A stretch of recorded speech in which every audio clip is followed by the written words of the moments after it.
I love those intro videos. Jesus Christ, well done. Good job, Archie. Hey, welcome back, everyone. Welcome back to Cult DeFi.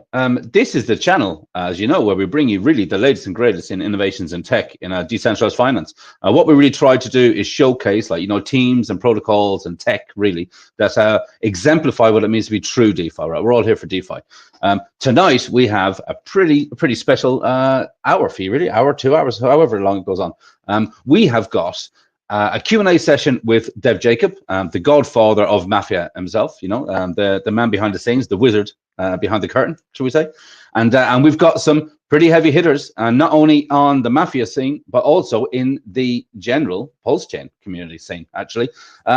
We're going to be bringing up everyone as we go, right? It's going to be a bit fluid today. We might have people that are going to be joining us a bit later. People might be dropping out to do their own things. I can tell you right now that if you are subscribed to Hex Tokens channel, Superman, he actually has a live after this one. So make sure you go over and check that out too, right? I think we can start to bring up people slowly and steady. We've got a bunch of people in the house. I think this is great. I love doing these. So first off, we have Crypto KoolAid, my buddy. There we go. How you doing, man? Good. We have got Richie, who is the Don of the Black Thistles, who signed up recently. We've done a few streams together. How you doing, man? What's going on, Richie? You're unmuted, mate. Hi. Hey. How you doing, Richie? Talk to you, actually. Glad to be here. Happy to be here. Yeah. Cool. We have got Triplet Dad, one of my buddies in the Pulse Chain community, founder himself, bunch of protocols, been around for a long time, right? Yeah, really, one of the OGs, one of the OG hexagons, OG pulsicans, pulsexicans, and all the rest of us, right? So thanks very much for joining us, man. How are you, buddy? Thank you for having me on. I appreciate the invite. No worries. We have also got Crypto Cuban. We've got Mike, who is the Don of the newest family actually on BNB at the moment, is the Warriors. How you doing? What up, guys? What's going on? Glad to be here. Good to have you. It's good to have you. And then we have two members of the syndicate. We have got the Consigliere, Superman himself, Hex Token. How you doing, buddy? Yeah. Hi, everybody. And we have Archie, the Don of the syndicate and the directoress, whichever way you want to look at it. How you doing, Archie? You all right? Hey, what's up, fellas? How's it going? What's going on, brother? Good. I'm enjoying this. I like having bunches of people. It makes it fun. Yeah, it absolutely does. This is giving me Brady Bunch vibes. Yeah, or Hollywood Squares. I would like to take Superman for an O. Try to go get that going down line. I like on points for 500, Alex. Guys, really, thanks very much for taking the time to do this. We know absolutely that Mafia right now is starting to pick up a bit of speed. We know really that, we'll get into the bones of it as we go along, and we're going to have Jacob on with us as well in a few minutes. Really, we have a map which is upcoming, right? I wanted to ask as well, a bunch of people have been sending me messages over the last couple of days that they want me to ask on their behalf. I'm sure you guys have a bunch of questions yourself. No doubt there will be a bunch of questions in the chat. I can actually see there's already some popping up over here already. So as we continue to get going, if it's a thing that you have any questions that you have been asked to ask on someone else's behalf, feel free to shout them out as well, and we can try to get them a bit of notoriety, should we say. I'm pretty sure we've got a lot of really clever cookies in our families, in our ecosystems over here, so I think we'll be okay. Sound good? Yep. Sounds great. Let's do it. Rock and roll. Cool. All right, well, look, we've got some, this is the first time for a lot of you guys to actually be speaking. So why don't you introduce yourself? Tell us a bit about you. Richie, do you want to go first? Sure. So my name's Richie. I'm from the UK. I also play around quite a lot on Pulse Chain as well, but not so much the last 6 months, but always looking for good things to get into. So actually quite interested in the stream too, to find some new things to play around with in Pulse Chain, which is great. Run a YouTube channel, so I'm also streaming this on my channel as well to try to get more eyes on BNB Mafia, because that's the most important thing.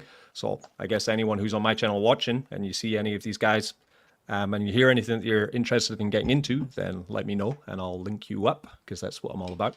And that's pretty much it. I pretty much a degenerate, and I like investing in lots of things and making passive income from crypto. That's what I talk about.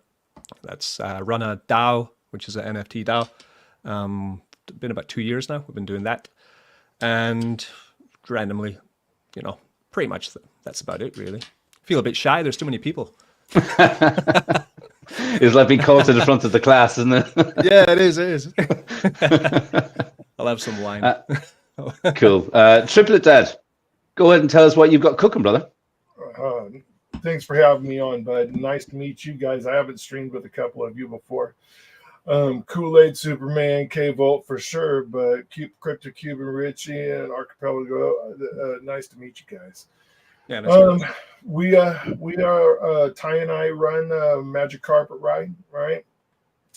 We started out just doing pools and stuff like that for all the sacrifices that were upcoming. That's how we got our feet in the water, and then we came out with our first DApp of Barista, which is basically B protocol on Ethereum, but for Pulse Chain, so back front end for liquid loans. Tomorrow, our OTC looks like it goes live, so that's pretty awesome. And I think could be some conversations here, because if families wanted to do deals for bullets and stuff like that, you might be able to do them on an OTC instead of having to go to experience slippage or what have you on swaps. So that's just an idea we could talk about later. And for the first time ever on YouTube, Steakhouse is done. So it will be on testnet probably tomorrow. And that's a hex staking protocol. We have an additional DApp that comes after that, but I don't want to take up the rest of the show, but that's our pressing events right now. That sounds awesome. Mike, introduce yourself to the boys. So I am Mike Crypto Cuban. I'm a member of the Warriors DAO. Also been in the crypto space for about 5-6 years now, dabbling mostly in Binance. Done a few things now on Base and getting my feet wet now in the Sui blockchain. Thanks to Richie. Richie's opened my eyes to that, as well as some of our other warriors have been getting into Sui, and I've been following suit with that.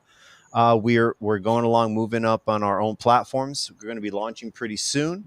And I'm really excited to hear what's going on with Mafia, man. Yeah, it's exciting times. Superman, do you want to run up next? Yeah, sure. Hi, everybody. Good to see Richie Crypto and Crypto Cuban. Welcome, guys, and your families. It's great having your families in the game. More the merrier. So I'm the consigliere for the directorate. We've got the Donna Dons, Archie down below there. Absolute genius meister, and of course we're controlling 5 of the 10 top spots at the moment. Just shows you how good Archie is, and we like to think our slogan is making fear real, and we've already taken out a number of players before the game's even started, so it's going pretty well for us. You work with us, we work with you. You work against us, we work against you. It's pretty much it. And obviously you guys know I'm running at least 3 YouTube channels, and generally covering Pulse Chain, Titan X, X1, those sort of things. That's what I do. And a big shout out to Triple Dad for your projects coming online, because they're really big value adds for the whole community. So big shout out. Thank you, buddy. Yeah, I absolutely agree. Archie and KoolAid, who wants to go first? Go ahead, Arch. Yeah, sure. So I'm Archipelago, the Don of the Directorate. Been in crypto, oh my gosh, going on about 10 years now. And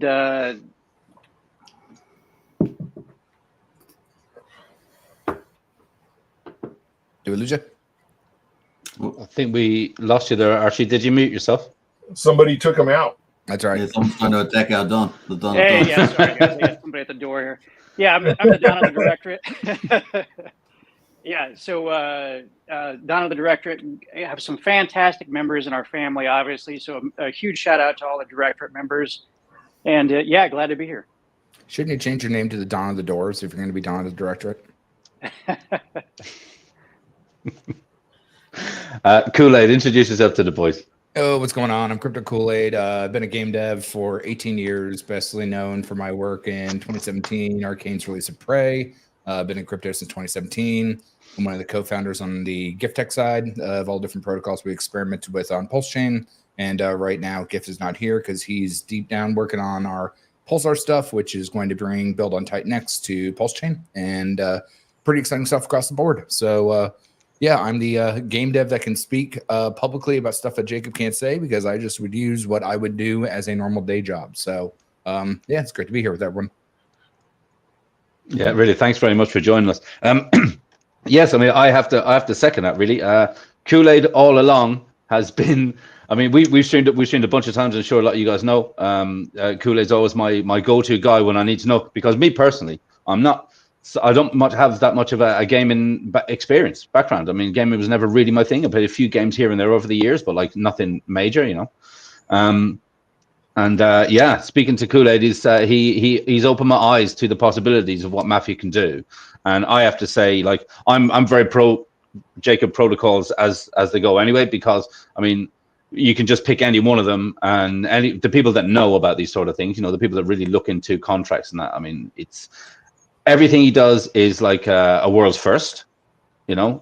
He is out of the box thinking. He comes on with protocols that really, given the right audiences like we're trying to build now at Mafia, the sky is the absolute limit with a lot of these things. It's already been discussed that Mafia is going to be really multi-chain now, not just post-chain and BNB. We're already going on to.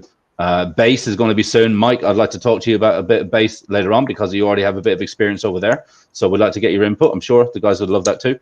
And yeah, and we'll just see how we can get this train rolling, you know, because really, I think where we are, we're at that pivotal moment now where the majority of the setup and the thinking behind the game, the strategy behind the game has kind of already been done. Now, you know, we're getting to the juicy bits, if you like. So, you know, the map is going to be coming out soon. I'm sure Jacob's going to be able to talk about that in a bit more detail and give us some timelines and stuff.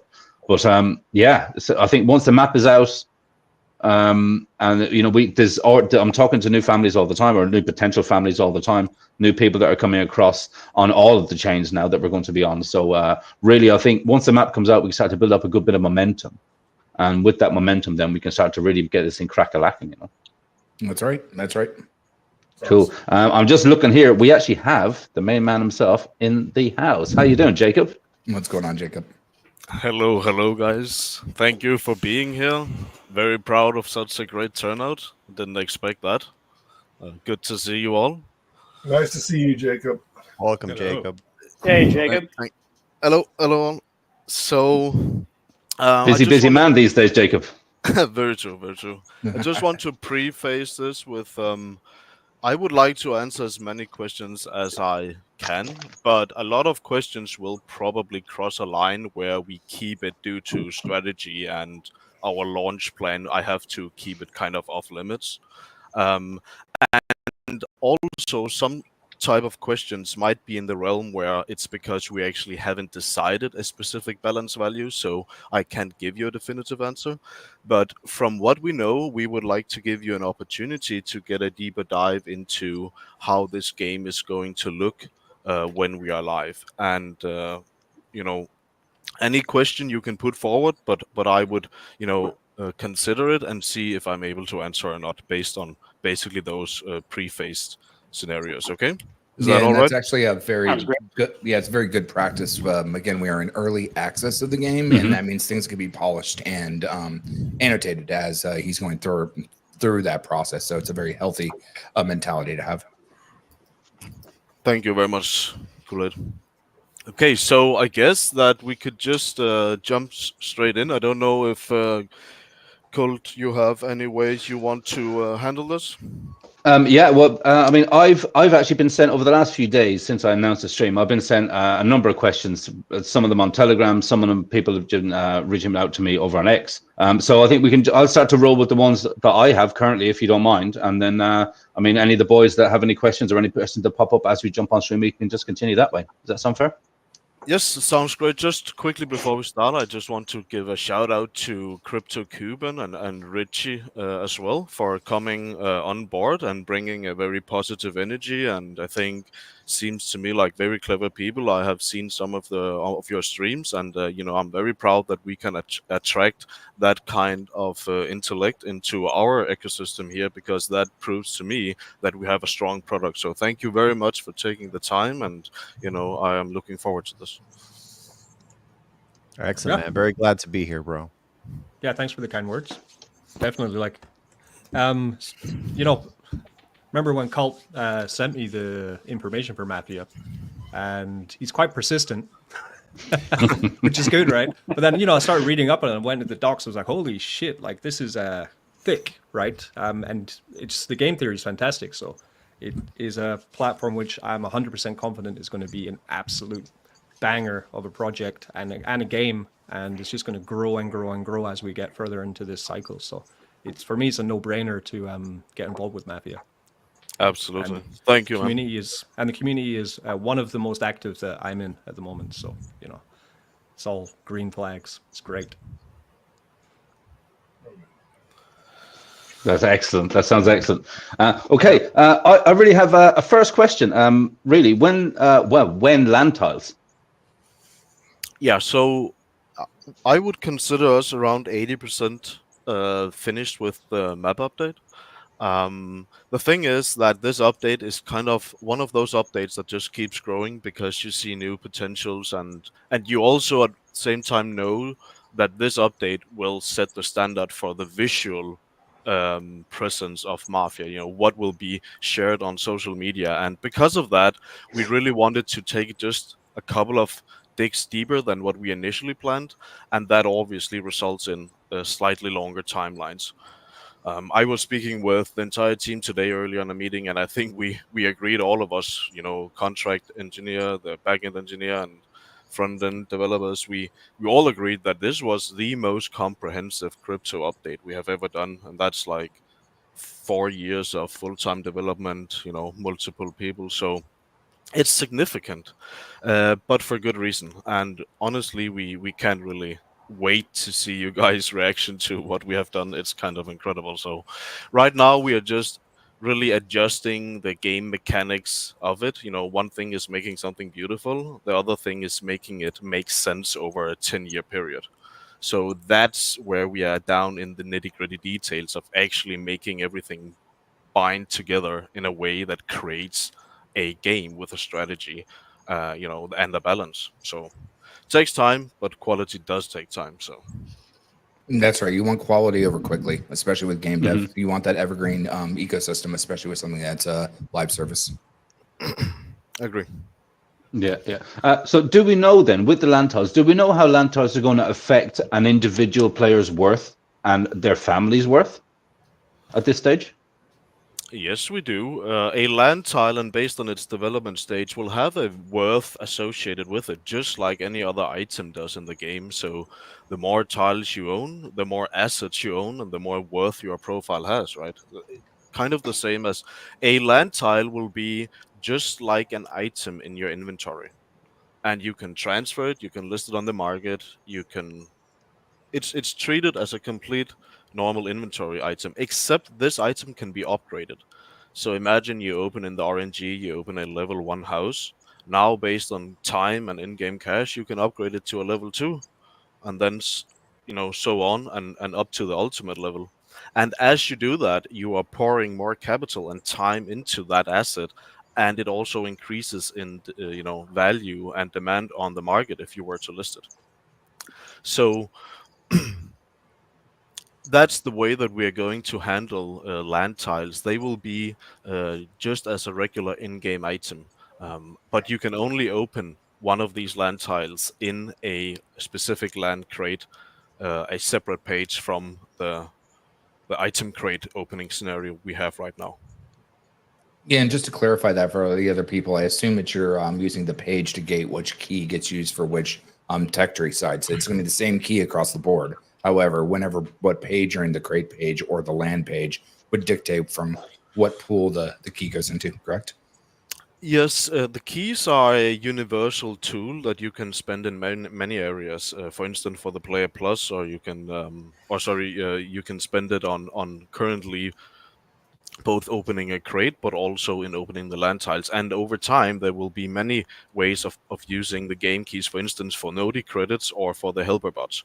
But ultimately, we are going to make the vault chart show how many keys are actually spent on or where in which area, right? So right now we are just tracking the total purchased amount of keys on the, I think it's the red line, it's called keys. We're going to split that into two now, called item crates and land crates, which means that we are able to see, instead of tracking on purchase, we are going to track that on spend. So we're now going to make a basically a line for each area where you can spend the key, and that will then show a more precise illustration of what kind of features brings in capital to the vault and essentially drives the game. That's Cool. interesting. And Jacob, when each land tile is acquired, in order to place a business on that land tile, does that those each require an individual mafia stake? Is that correct? No. So Okay. all businesses are pre-placed by us as a team, and all businesses will be placed in a corner of a road, meaning that you can maximum have 3 connectors. Okay. If you are currently the owner of a business, you will just have that business when the map goes live, basically. Then, when the game goes live, if you get killed, someone can steal that business from you, right? So that is relevant with any game tile that you can own on the map. So there were kind of a lot of questions in kind of one question there, Cuban.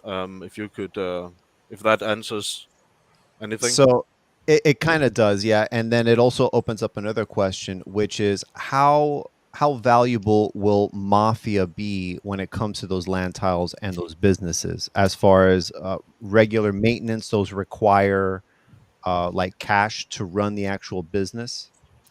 So it's a good question. So basically, one of the ways we are going to create a good tokenomic for the Mafia token itself is by obviously trying to integrate it into the activity of the core protocol itself, the core game. And one of these methods is that these land tiles, they have basically a on and off switch, and they have a staking Mafia token requirement to basically switch that into on. And only when the land tile or the building or the asset you have is switched into on, which you do by depositing enough Mafia tokens like a stake, only in that point you are benefiting from that asset. So basically, you can own a hotel, but if you don't stake and switch the flip on, you're just benefiting 0 from it. You get no inflation from owning the hotel. You get no defense power from owning that asset. It's just like an invisible asset in your inventory. That means that you can basically exit your stake. You can move around your Mafia if you don't have enough, and only have activated the specific asset that you want at the time. Got it. So a Mafia stake is very, very important, and then make sure that switch is on for the business. Well, especially if you want to earn the inflation, if you want to have it, as an asset that is working for you, then you need to commit X amount of Mafia token. You can exit them within 24 hours, so they are quite liquid, but you still need to commit them.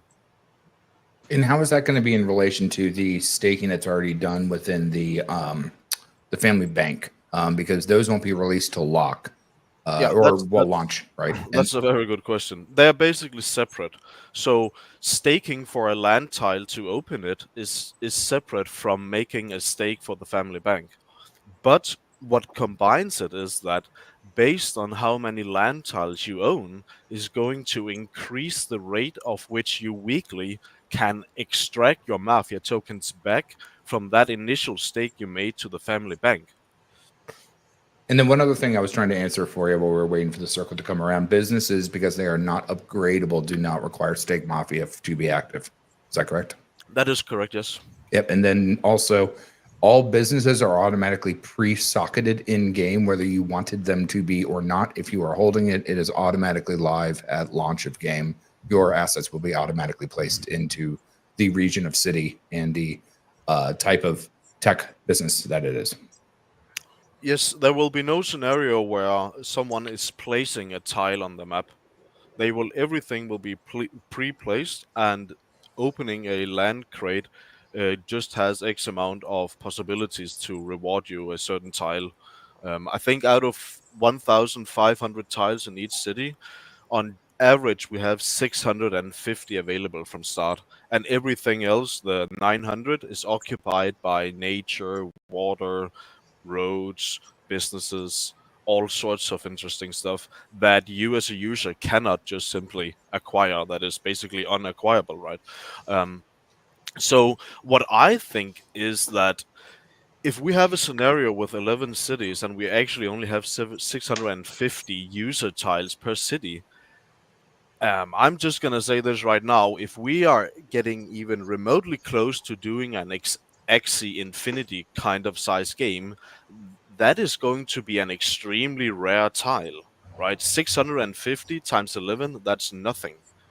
And that means that every user that comes in simply cannot own anything, right? And more importantly, it means that it will put a upper limit on the size of what a family would ever be able to hold if they want to be in a good vault state, basically not in vault suspension.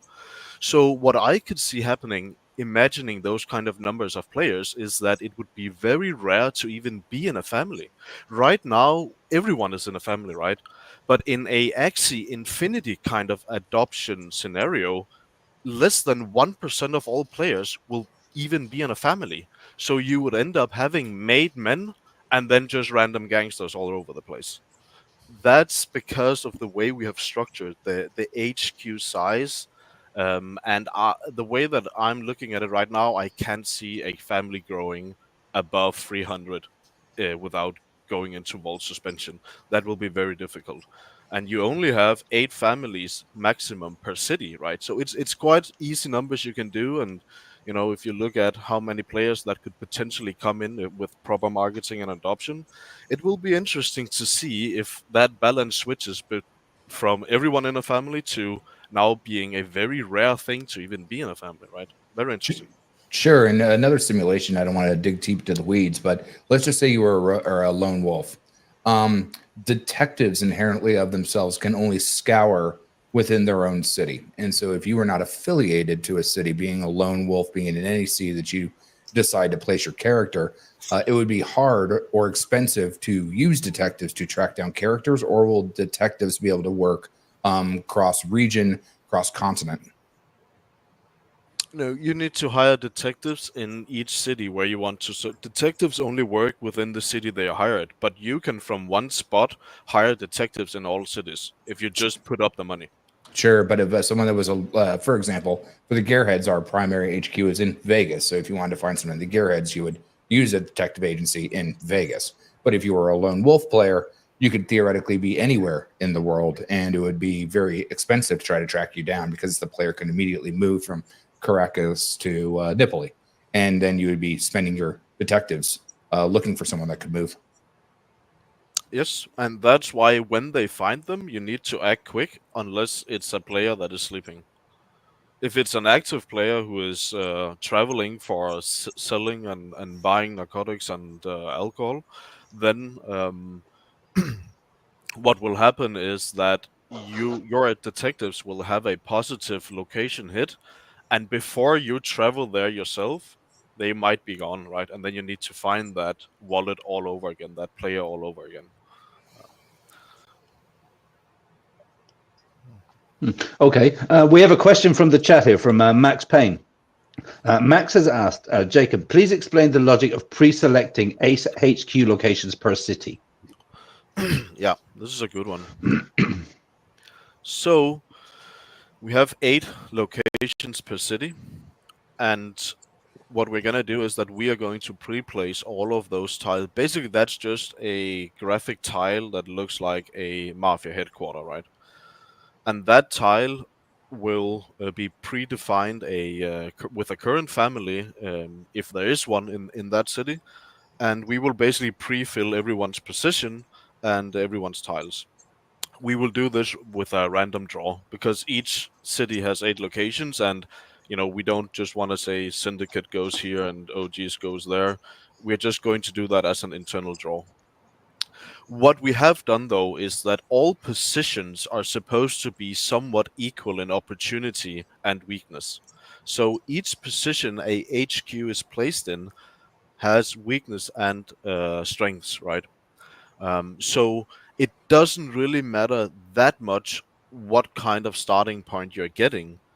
Only cosmetics, I would say. We have tried to balance it out so that we cannot give anyone a disadvantage from the start, as that would obviously not be good for the game. You mentioned that certain areas or land tiles or regions would have strengths and weaknesses. Do those vary from each city, or are those like the same strengths and weaknesses all around? No, all 11 cities have a different layout in how the family headquarters are integrated into the map. So there will be different strategies and different weaknesses and different strengths in each city. So there might be a scenario where you would think, oh, damn, I would have loved to have a powerful city, a powerful family on this specific location in a specific city, right? Because of some sort of optimal kind of scenario for your family and what kind of business you want to run with your family, right? That will probably happen. But generally, within the cities, we are trying to balance all of the HQ spots as much as we can from the starting point. Cool. Yes. That is kind of cool. And we have added a new rarity class called a strategic land tile. So we have 4 slots. We have 4 classifications for a slot now. We have the common one, then we have the high-end one, and then we have the elite one, and now we have the most rare one is called a strategic slot. On average, there's about 25 to 30 of these slots, which means that they are by far the most rare ones on the entire map. These slots does not give you any extra worth or any extra defense values. They are purely strategic slots simply because they are weaknesses in which other families can attack those slots and very easily put your family into vault suspension. So that's why they're called strategic land tiles. And you would probably want to put some of your strongest characters on those strategic slots, because otherwise that's like having there's a saying, you're only as strong as your weakest link, right? And you don't want to be a family in which an enemy can easily vault suspend you. So we have introduced that as a new game, not a new game mechanic, but as a more highlighted game mechanic, because it was already intended from the start. Jacob, how would we protect those? Is there a way to build fortifications, or is it just developing buildings and then fortifying that building? A land tile is just an item that your profile owns. So you have to remember that the profile is everything. You just earn extra value, strength value, by owning this asset.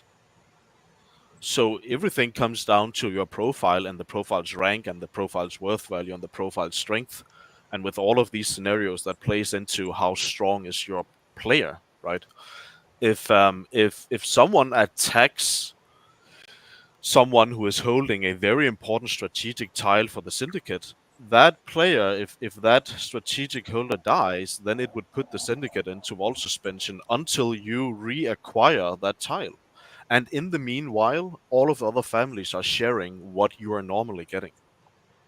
So this is a strategy a game mechanic that we introduced so that it can be economically viable for someone to make a strategic hit at certain timings, because it will literally benefit them in US dollars. So it will become interesting to see how not only the reaction would be to doing that, is that equals a family war? How will the retaliation be for something like that, right? and how severe it is. And there's all sorts of mechanics that we are trying to figure out around that, as it will become one of the main game aspects. I would say it would, it's like cutting off your economic income to the entire family by just attacking one simple tile. You can literally do that, right? Yeah, that's interesting. Can you there's- comment on? You mentioned the strategic tiles. There's about 3% of those. Can you comment on the distribution of the other tiles? Yeah, so basically the way that we have it right now is that there's roughly, I can just actually have the numbers in front of me, 2 seconds. If I'm opening up, let's just say Las Vegas right now, I'm looking at a common user class would be 412 tiles. A high-end or upper class user would be 108. A elite user tile would be 58.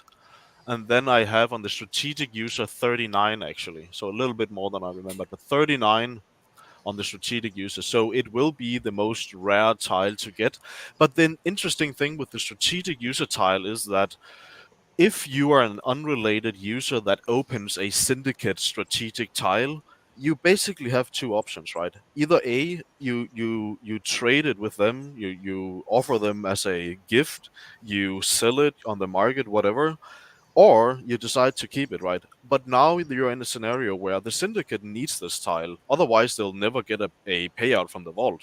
So obviously you are their number one enemy from the start. They literally have to get this tile to ever get a vault payout.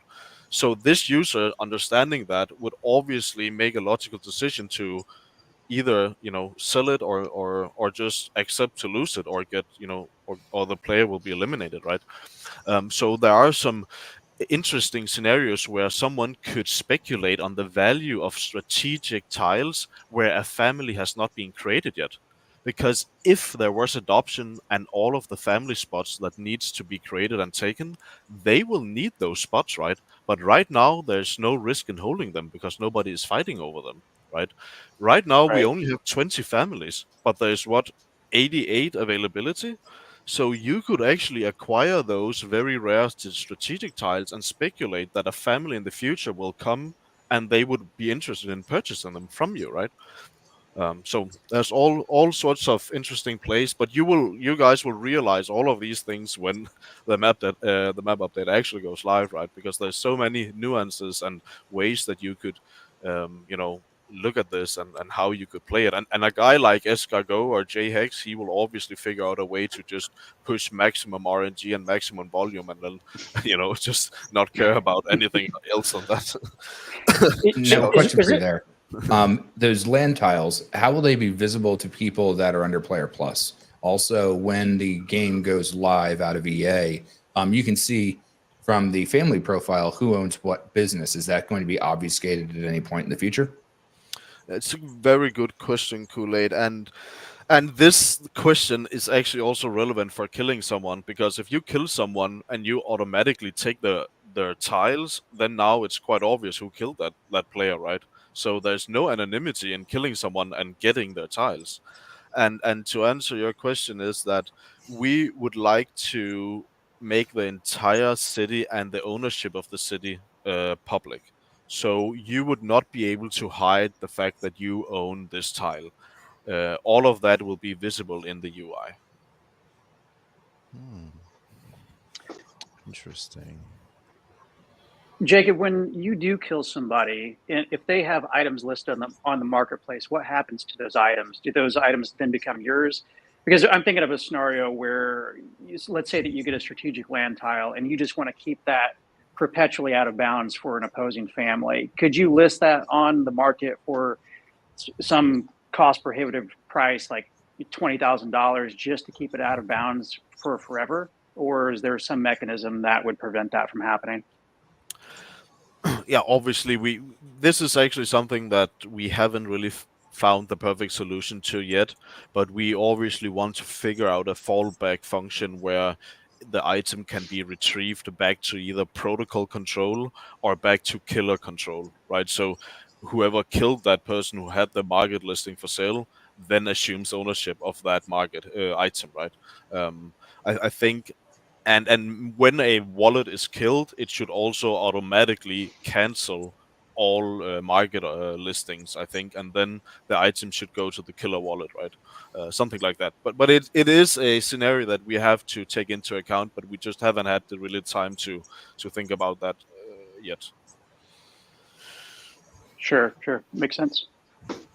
And Jacob, you've mentioned that your player sleeps. So will there be night and day in the game, and how will the game differ between night and day if there is? There will not be. Your player does not sleep. You sleep. So that's what I mean when I say that if you are attacking someone and the controller, the human behind it, is sleeping, then obviously you have a benefit, because then that player cannot recharge their health. That player cannot escape to another city while they are recharging or re-strategizing or trying to figure out what the response is. They are just basically AFK, right? They are sleeping. So there are definitely benefits in a significant scenario that you study your opponent's activity, basically. But that's why we introduced the naughty credits, because we know that it sucks to invest 2 years into a ranking profile and then get killed while you're sleeping. So at least we offer players a way to get a message on their phone that they can configure to prioritize, so that at least it gives you a heads up so you can act accordingly, right? And will there be some sort of indicator letting you know whether that player is active in the moment or not? Or will it just be like obvious if you see their player like running around and stuff? Well, if someone just attacked you, there's a timestamp to it. And if you are even looking at that timestamp, that's because you survived. Because if you died, you don't have access to anything. You just log into a red screen and that's it, right? So you have to log out again.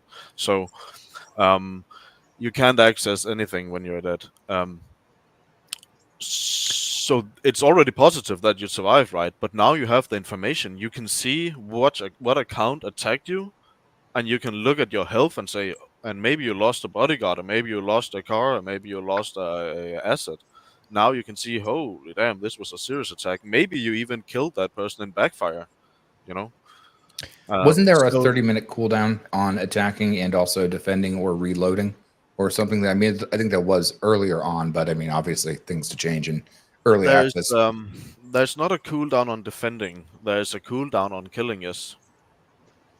And so you could do like different characters could run in waves then to prevent that hierarchy bump, because each time the character would have to recharge, defend, or escape to a different tile to reload, essentially. And then, you know, you could have waves of people attacking, but once you attack once, you have a 30-minute cooldown.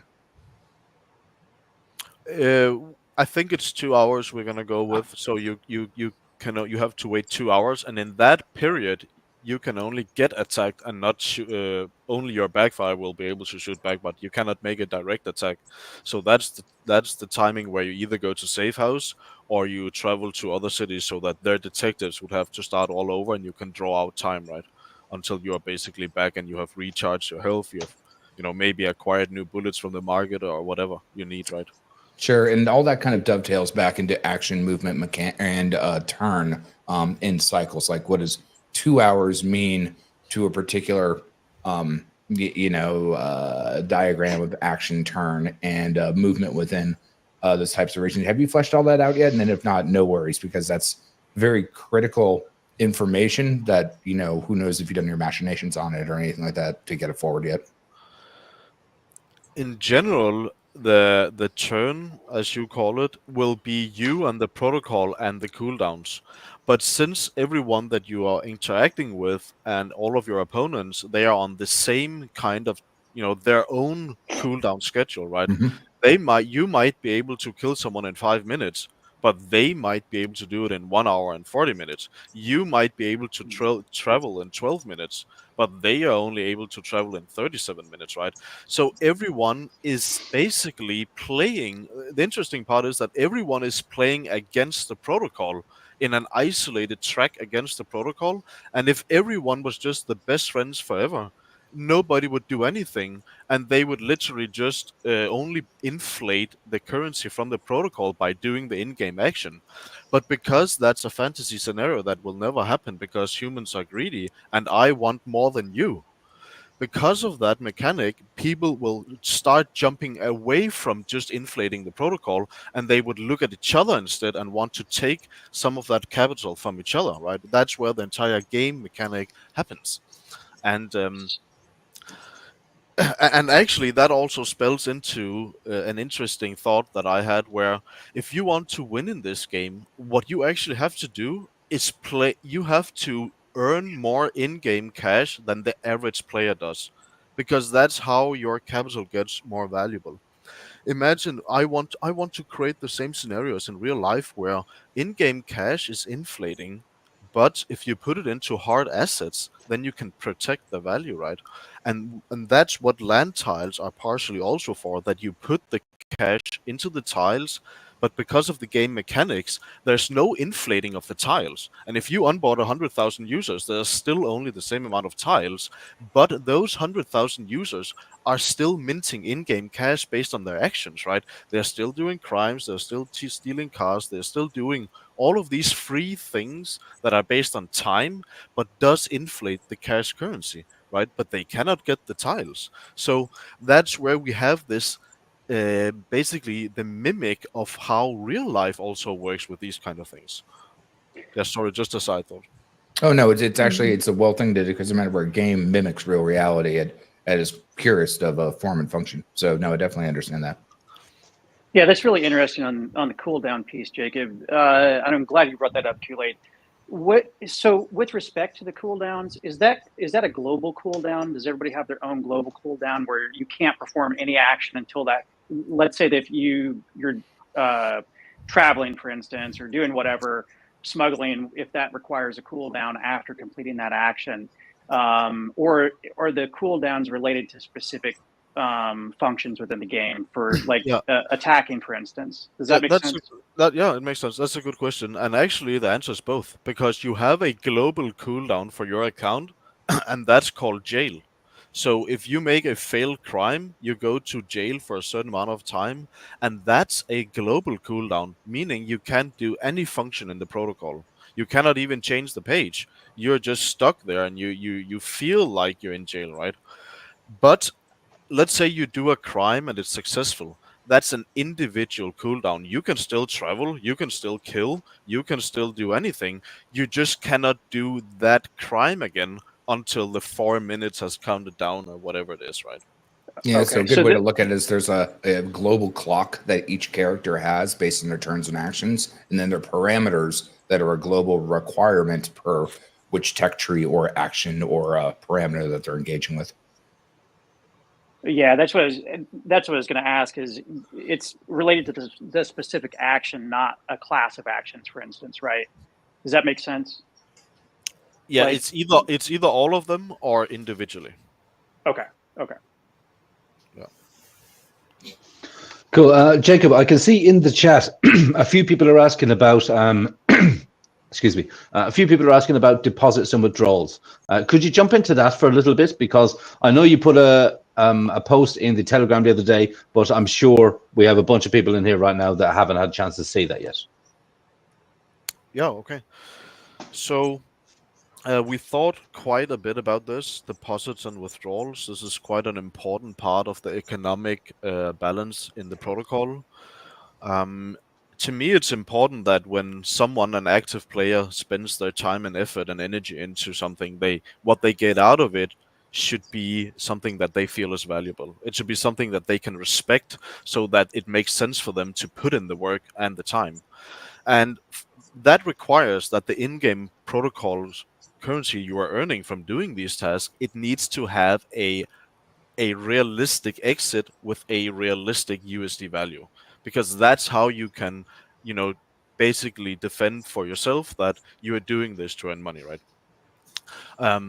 Now, how can we do that, right? There would be multiple ways of doing that, but what we ultimately realized was that how do you price an in-game currency that is constantly inflating in every single way, but also deflating? it's very hard to put a USD value on that. And because of that, we simply had to put that responsibility upon the owners of it themselves. So based on how game development goes on, how different things play out, that will either increase or decrease, or maybe activities such as wars, maybe that will increase or decrease the price of currency. But ultimately, it can only be the players and owners of the currency themselves that can set the price. So for that, we have to come up with a way where new onboards can actually decide to say, I want to put in USD value into the game and I want to get a head start, right? There's no game nowadays where the kids don't spend money. You can play FIFA, you can play Counter-Strike, you can play Dota, you can play any game you want. All games give you an ability to use money so that something is easier for you, or you have an instant gratification or an instant access to something that maybe your neighbor doesn't, right? That's almost the standard for any game these days. And the same will be here, right? Because in that scenario, what happens is that someone comes in and say, hey, I want to play Mafia, but I don't want to do the hard work of clicking that crime every 2 minutes and earning 1,200 in-game currency every 2 minutes. I want 20 million right now so I can go do all of the fun stuff. I can go to the roulette, see if I can break the bank. I can make a hit on someone. So how can they achieve that instead of doing it the hard way? Well, surprise, surprise, they spend Mafia token, right? So they take the token and they exchange that Mafia token, the new onboard will do that, to the current currency holders, those who actually made all of the hard work, those who actually put in the time and effort to generate it. They are now the people who are selling it to the onboards. So the protocol refuses to mint it, and the protocol refuses to price it. This creates an OTC scenario where you just have an aggregator on that the onboard is buying from the cheapest offer from the players, right? And because of that mechanic, we can comfortably say that anyone can earn money from just playing the game. You spend 2,000 Mafia as the onboard requirement, and from that point on, you can actually earn money here without doing anything else. You just go in, do the crime, do the travel, do whatever it is in the game, and you will earn currency, right? So we have that gaming narrative for also the Philippines, for the entire Asia and all of that, where you don't need to spend $500 on an Axie Infinity NFT to even have a chance at playing. No, it's significantly different. You can go in very low barrier to entry, and you can start earning that in-game currency, which equates to real money immediately, right? I think that's powerful. Oh yeah, I think that's absolutely amazing. Actually, this that's is something great. this is something that I touch on actually when I speak to new people about this all the time. Literally, it just costs you 2,000 Mafia to get in, and you can start earning money by doing these things. I think it's absolutely amazing, Jacob. Really. Hopefully. Yeah. Well, it's certainly going the right direction. I think we can all say that. So concerning the in-game currency, then, when the game is launched, is in-game currency still going to be available, like in crates and things like that? No, we are probably removing that soon. I thought about that yesterday, actually. There will be different updates to crate scenario. I have to make a quite of an important economic decision on how we balance that, especially also after game goes live. Should that be a potential onboarding method to go through crates? Does that make sense? Or should we simply force everyone through the Mafia token / in-game currency trade? That's a very hard decision to make, and a very important decision to make, because no matter how you twist and turn it, the gambling element of the direct key sale for item crates and land crates will be a massive benefactor for the vault. And I'm not so sure that we can have that rate of capital income if we push everything through the in-game currency swap, basically. But it's something that we have to be very careful about how we design. But it's certainly something that we have on our radar. So something to be considerate of that I was just thinking of. So essentially when you kill someone, because all the items on the character besides business or land gets removed from the game, and hence creating the deflationary aspect of the currency itself, could the currency, if players wanted to sell that for additional cash, can only go through Mafia, right? But with no tax, but cash can be auctioned for real tokens outside the game to pay the 16% tax to then refill the vault, which would have a compounding loop or a reinforcement loop on top of the deflationary mechanism of getting rid of the cash as well as funding the vault. Yes, we are going to build this in a very specific way where you cannot exit without paying your fair share to the vault. That's kind of how we designed it from the very core of the product. So if you decide to put up your in-game currency for sale for the new onboards, when you get that Mafia token, if you really want to exit entirely and get US dollars, you have to take a sell, and that will give you a 17.7% sell tax, right? So no matter what, you end up paying that fee to the vault going in or going out. Everything that comes in and out pays a fee to the vault, right? And that is obviously quite important, as we can see on the vault chart as well, that the taxman has also been a huge contributor to the overall vault income in the capital value, right?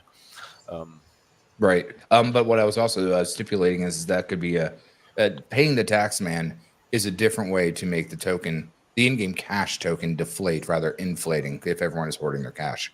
So by actually going through that loop to refund the vault with the taxes, you're actually making a deflationary movement for the in-game ecology of the game. Well, in that case, we have to hand that token to whoever is selling the in-game currency, right? That's the entire point. So we cannot just take it in and burn it, if that's what you're asking. Right. Jacob, this is kind of a noob question.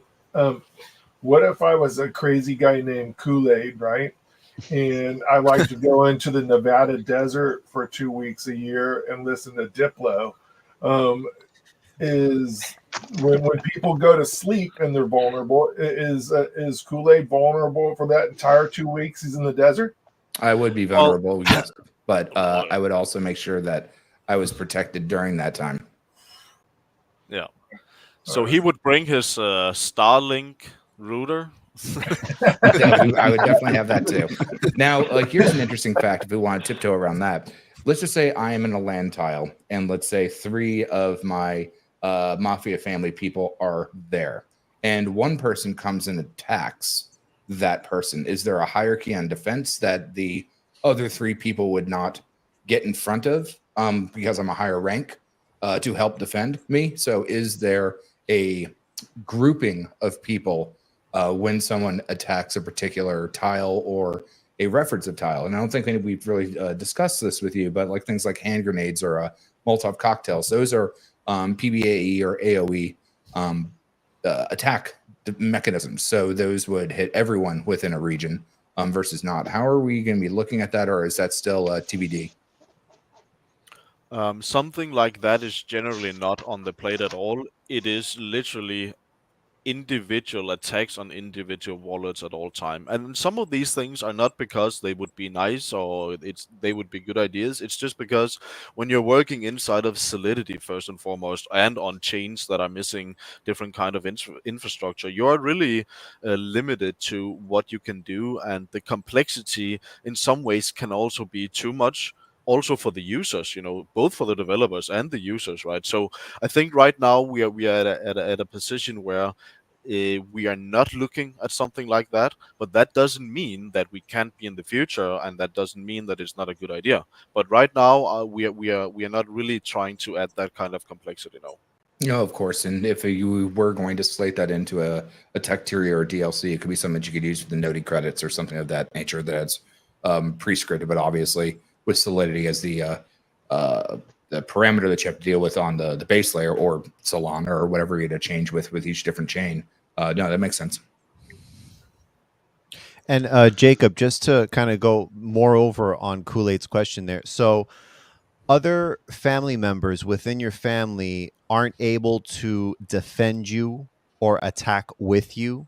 It's strictly like a 1v1 in every situation? Well, if someone is attacked and you send a Telegram message to your entire family, staff, and members, say, "Hey, this guy is attacking me. Help me out," right? So obviously there is you can pass that information on, or you can log into your alternative account, which probably 98% of you guys have, and then you can use that information to fight back together, right? In family wars, what will happen is that 5 accounts will attack the same account at the same time, right? Right. Yeah. So when Hey. one person attacks another, that person's defenses lie strictly within what they have in their inventory. No, the worth part that is calculating how strong you are, the inventory has a say in that, obviously. So basically, when the kill contract is taking your account, attacker and defender's account, it's measuring basically, almost like a boxing match, right? Reach, weight, age, and all of those. It's measuring all of these parameters. It's adding in some RNG as well, and then it is coming to a conclusion on what should happen. But where we have a interesting scenario is something called backfire. Basically, you can configure your account to respond in a specific way based on someone who is attacking you. So if you're sleeping and you put your backfire to, I want to send all of my bullets or the maximum amount of allowed bullets to anyone who attacked me, right? Then if someone shoots you, they're probably dead. If you die, they're probably dead as well, right? But what happens if they decide to make use on a worthless alt that just sends one bullet? Now they just depleted your entire bullet stack because they just shot one test bullet into your account, and you depleted that on a worthless character, right? So in your backfire settings, you have 4 opportunities. You can either set it to a fixed amount of bullets you want to shoot back every time someone attacks you automatically, or you can set it to a random amount, or you can set it to the double amount of whatever they are shooting at you, right? And this choice you make in this backfire is an immense strategy, because it kind of is a resource situation for you. If you just put it at max every time, you make sure you have a lot of bullets, because otherwise they will just deplete your bullets with very bad intentional attacks, basically the other families, right? So there will be a lot of intricacies around how you set up your backfire setting, and when someone is also attacking you, and kind of trying to figure out how are we going to go about actually killing this user, right, without dying ourselves. Because what you don't want is just to go full head steaming into a profile that is stronger than you expected, and that profile to have a maximum amount of return bullets and backfire, because then your profile is going to die. So one more question on that. So I'm going to use the game of Pokemon just as like an example, but in a game of Pokemon, the original one, you'd be like walking through the bushes or something would attack you, and then you have options of what you want to do. You can attack, and then you have several attacks, or you can run away or escape. Is run away and escape going to be an option when someone attacks you, or do you have to sit there and have to defend yourself in some sort of physical way? Yeah, you have to be there. You can, run away and escape is basically you logging in and traveling somewhere and recharging, so that their detectives are now cancelled, and they would need to find you all over again so that they can continue their attack.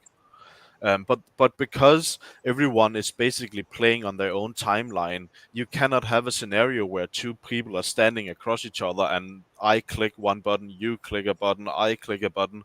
That can't really happen, because thousands of users are playing on their own timeline, and they want to do things when it matters to them. So you could be off to work, doing your everyday work, and someone in the meanwhile is just wiping you out. And if you are not having on your phone or checking or doing anything, you probably wouldn't know until you get back to your PC, right, when you're off work. And that is kind of the brutality of this game, is that you need to be present and you need to be there, and the Nodi credits will show themselves to be more important than people realize, because when you pour a certain amount of time into something, you also put value on it, right? Also, apart from the capital, we could remove all capital crypto value from this game, and just because you spend time ranking that character up, you would put value on that character, right? You don't want that to disappear or go away. If you have a high rank character in a community of people, that's just digital, like the same way we have seen with World of Warcraft and all of these like digital leaderboards, right? And that would be the same here, but now we have all of the money inside as well, so it just adds an entirely different level of game mechanic, in some ways also seriousness, right? We have already seen that in the chats, by the way, that there has been some back and forth with, you know, some less nice words, I would put it. You know, there has been some shenanigans going on, and it seems like some people are treating it as a, you know, a act, and some are taking it a bit too seriously, and then everything between, right? It's all of that is going quite it's funny to observe, I would say. We have decided on purpose to have a very loose moderation style in that Telegram specifically, just because of the theme. Like normally we wouldn't allow direct death threats, right? That makes sense. But here it's just kind of what we have to allow in some ways, right? But here we encourage death threats. Yes. So just yeah, just to that's table on that deflation. last note that Cuban was saying, both the attack and the backfire happen within the same block on the chain. So once you immediately attack, the backfire that you specify would happen within the same parameter, because it's initiated when it starts and it has to go to completion before the next block can be responded. Yes, absolutely, yes. Jacob, on the backfire and the notification credits, you mentioned kind of like the implications of a feint attack, right? So you could send people just to trigger those notification credits and to trigger that backfire.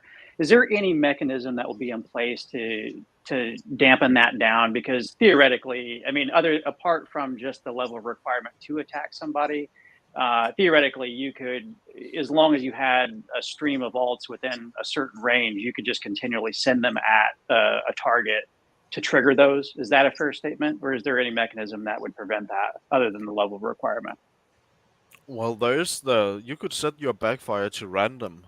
So that means every time they go and use an alt they risk losing it every time, and they will only have X amount that is within, I think, 3 levels they can shoot up from your account. So imagine that you're a Dawn, the highest ranked.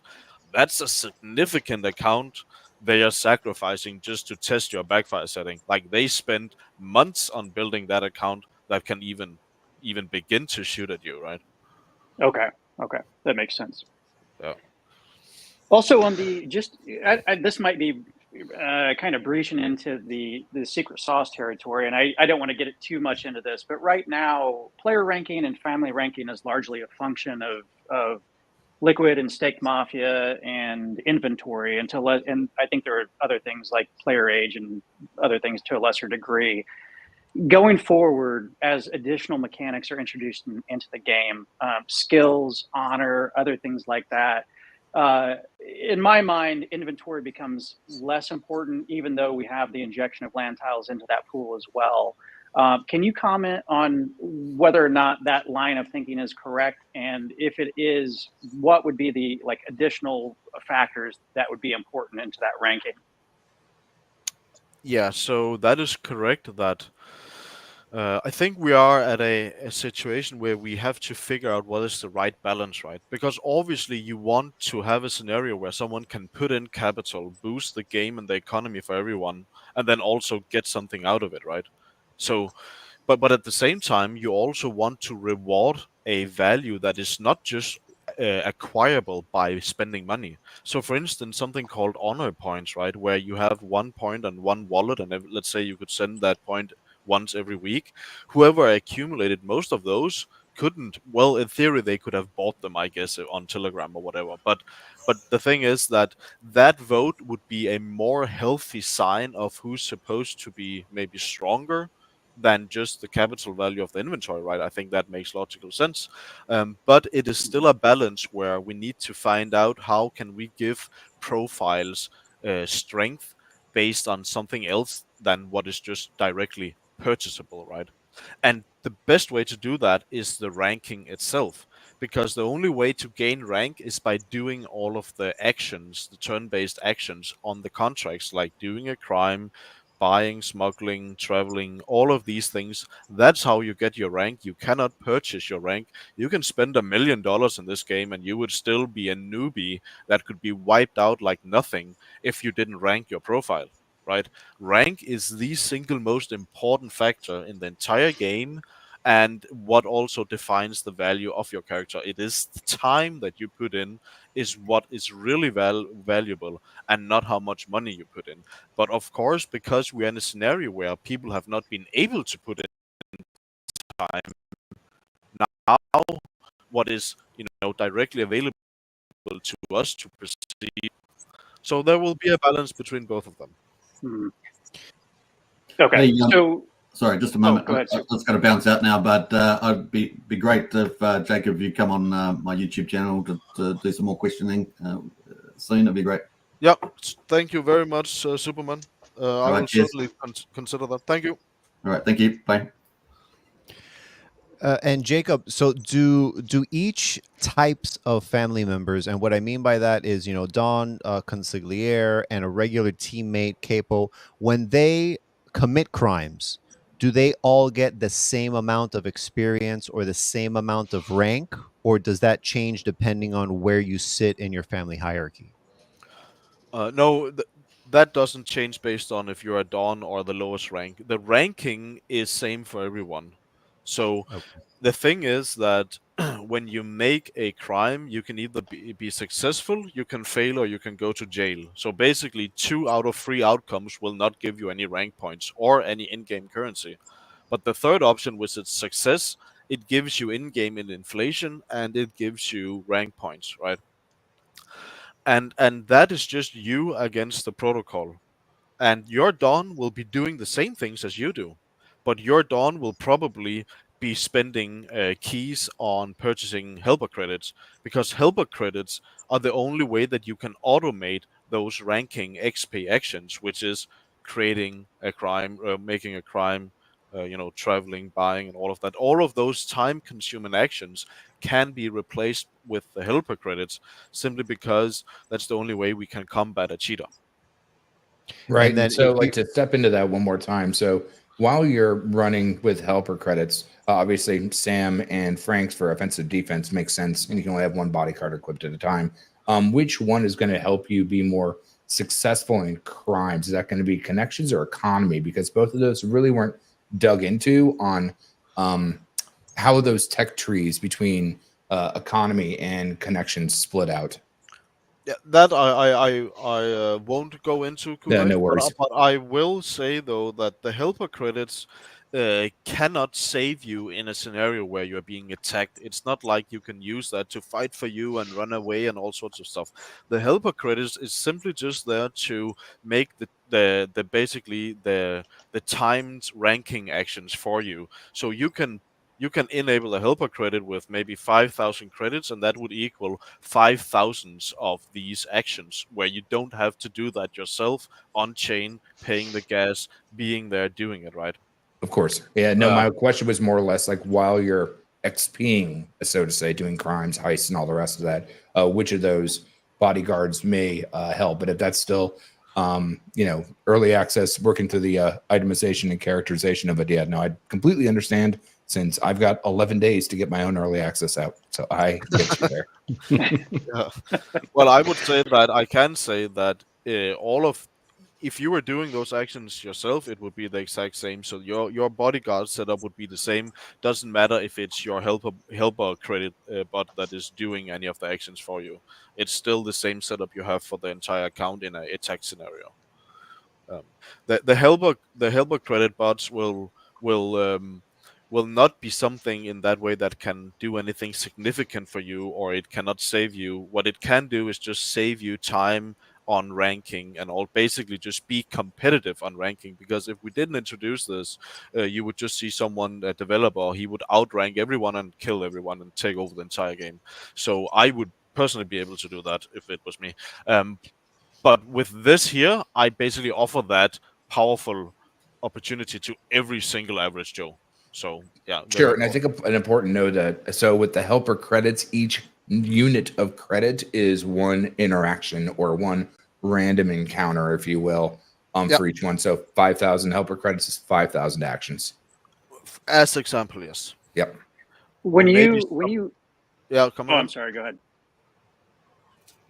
Okay, I was just going to say that there might be some actions that would draw, basically cost more credits, where you have, because some of the actions are higher in profitability than others. So based on, and also some actions are less likely to be successful, but give you more XP if you actually are successful, right? So there's also a risk scenario and all sorts of other stuff. But generally, I would say that any significant player would probably end up realizing that they need to have a strategy for helper credits. Otherwise, they will get outranked and simply, be outplayed, I think. Last thought that just popped into my head. Can a character be killed from the PvE side of the game? So if I was doing a heist, the worst that could happen to me would be go to jail. If the, let's call it NPCs within that random encounter or that crime. That's a good question. Right. And the answer is no, with a but, which is that you can never die from the protocol itself. It will only be other users who will kill you. But you could be in a scenario where you lost 99% of your health because of a failed heist. And you could, the way that the protocol punishes you is by giving you global jail time. So if you make a failed heist, not only could you have minus 99 in health, so you only have 1 health point left, you're very, very vulnerable, but you're also jailed for 24 hours maybe, where you literally can't do anything. So, so jail is not actually going to a jail block. You are basically set in carbonite, if you will, that you cannot, your character is frozen in place on that tile for 24 hours. Yes. No, yes, your entire account is paused while you're jailed, but we have certain ways of getting out of jail. There's 2 ways of getting out of jail. So number 1 is that you can pay the taxman, right? In-game currency is everywhere, right? And especially in 1930s, they could pay their way out of the jail, right? So if you are in a time of need where something is going on, you probably don't care about a few million in-game cash if there's a family war going on and you just, you try to travel or whatever and you end up in jail. You're going to pay your way out because time is sensitive, right? But all of that is just deflation of the currency, like any other activity.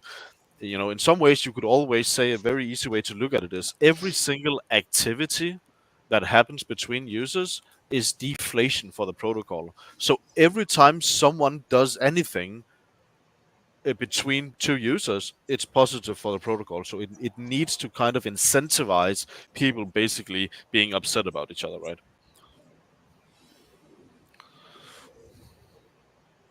So Crypto Furio just put in the chat and he said, so you can be suicided in jail. That is not an option.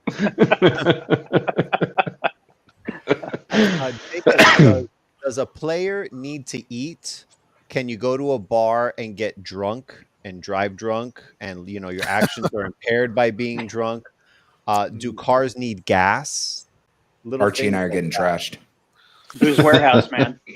Yeah, no to all of it. There's not this kind of maintenance kind of scenario, and no, some of those things we haven't really thought about, but as the game can grow, there's certainly all sorts of interesting ideas. But if I had to implement every single idea I have about this game, I can confidently say it would probably never launch. So you have to go. At some point, you just have to draw. I have this massive whiteboard. So if I look behind myself right now, I have 3 whiteboards on wheels, and I just have to make a circle around them, right? A circle around what you want to make. Yeah, you have it as well. That's how it is. Well, I mean, that's why we use the term ship it in game dev. It's good enough, get through search, ship it. If this is based on 1930s, is the map based on 1930s? Because urban sprawl, especially in places like Vegas, was non-existent then, right? There was a strip and that was it.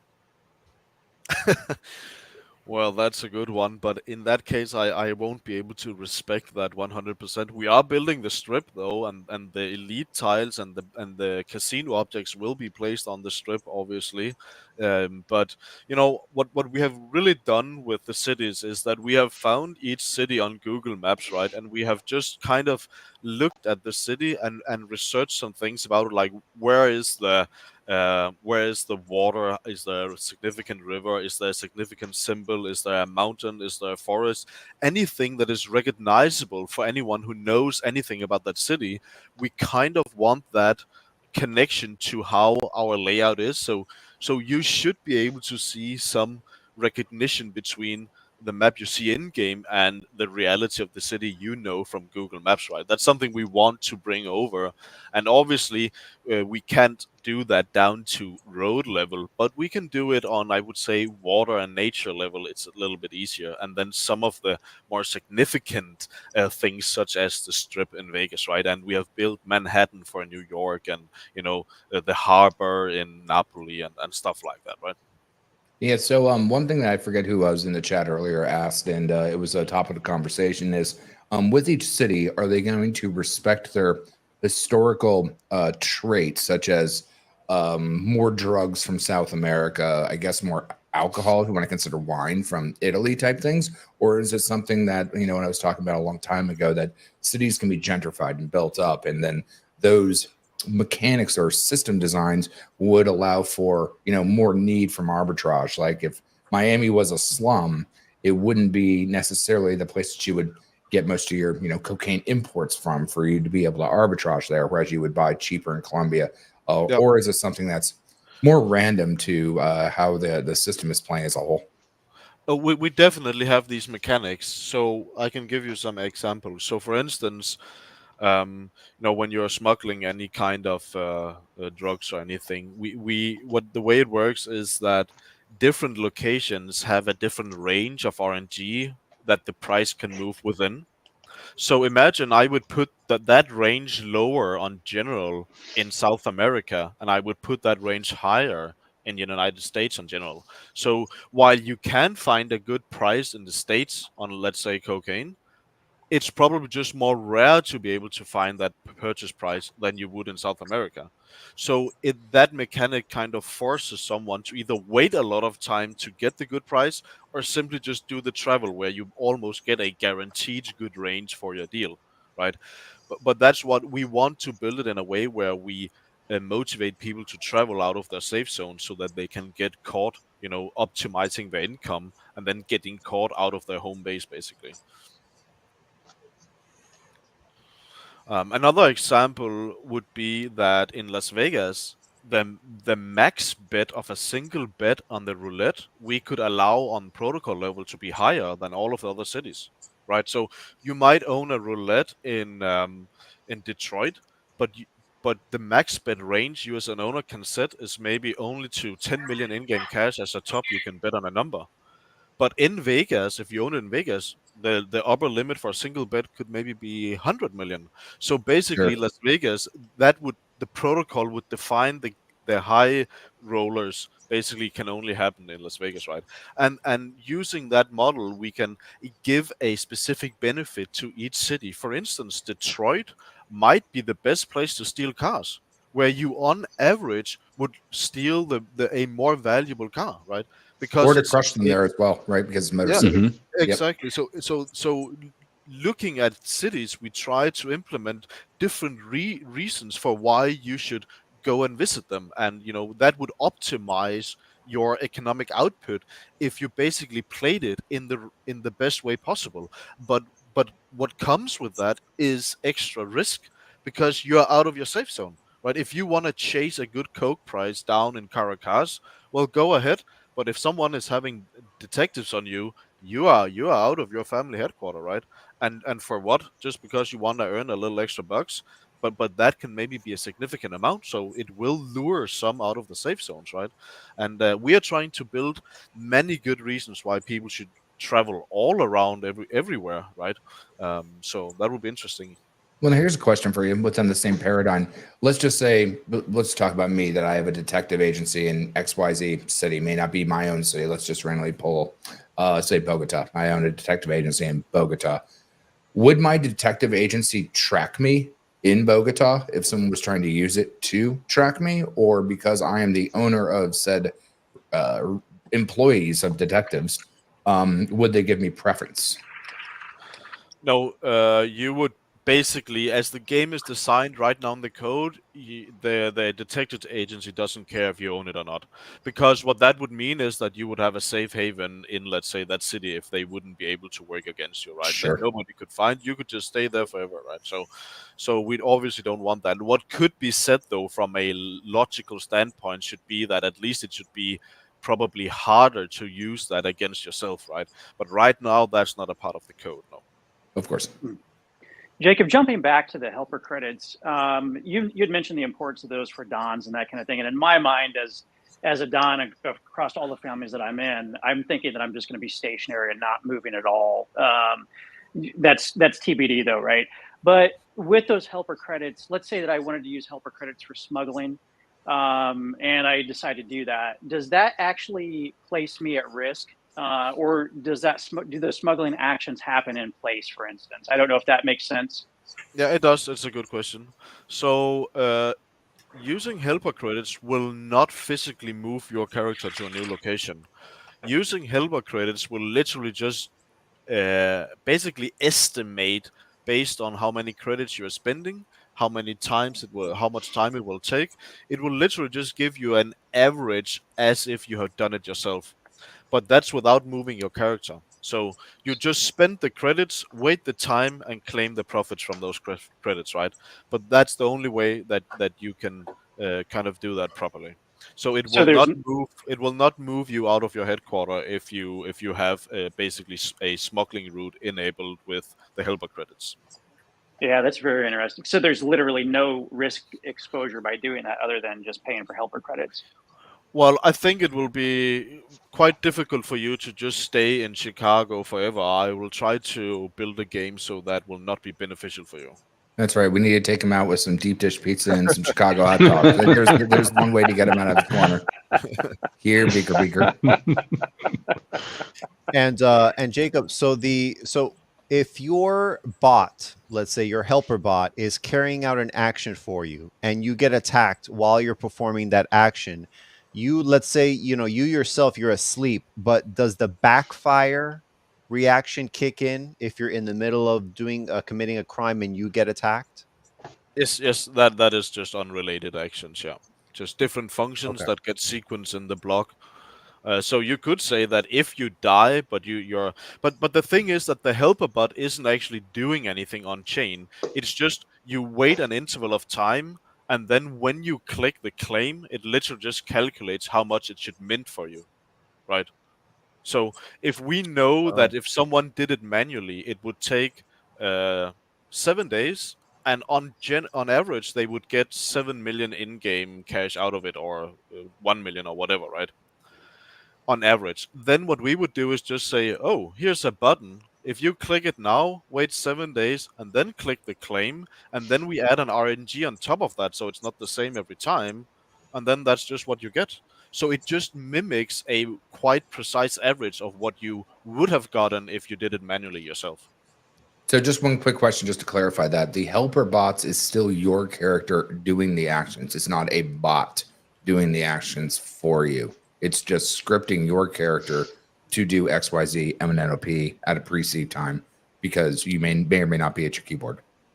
It's just the way you should probably look at it is if you were ranking manually, you would get, let's say you would get 1% XP for this level. Let's call it the pickpocket level, right? Every time you do a crime, you get 1%. Then you wait 2 minutes, you do a crime again, and if you're successful, you get 1% more. Now you're on 2, and so forth, right? You have to do essentially 100 of those to rank up to the next level, right? So it's simulating that action and returning a point estimate based on what you would get if you actually did perform that action, right? It's exactly so. Yeah. If you enable the helper credit and you would say do 100 of these crimes, what would happen is that we know that when a normal player would do hundreds of these crimes, probably 50 of them will fail, and you would go to jail, 30 of them, and then 20 of them will be successful. So this is the average output of a manual person doing that, and we will just mint that exact, value or exact numbers to you after you pass that time interval. So you are just buying bundles of XP in basically and in-game currency in exchange for not doing all of the transactions yourself. But the fact of the matter is, even though that is, you also basically pay more in gas for doing it yourself. But the fact that the most important part is that you won't be able to do these things. There's like 20 different ranking actions you can do on a timer, right? It's impossible for you to do all of them. Even someone who sleeps 3 hours a day and goes all in on this game would not be able to beat the helper credit, or someone who builds a hot wallet script that literally just has a interval coded in on the script that just says every 3 minutes call this action, you know. So it will be very important not for you to earn money or anything, only for you to basically defend your ranking XP towards someone else, because this is a game up until to the skies, you know, forever basically. You can rank up for a long time. In 3 years from now, you will still be ranking up your character. That's how long I want it to take. No matter if you put $1 million in, that will not help you. Ooh. So Jacob, I've got to ask on a unrelated note, but I've heard a lot of speculation in chat and in some streams over time, and I don't know if you can comment on this, but I'm super interested in hospitals.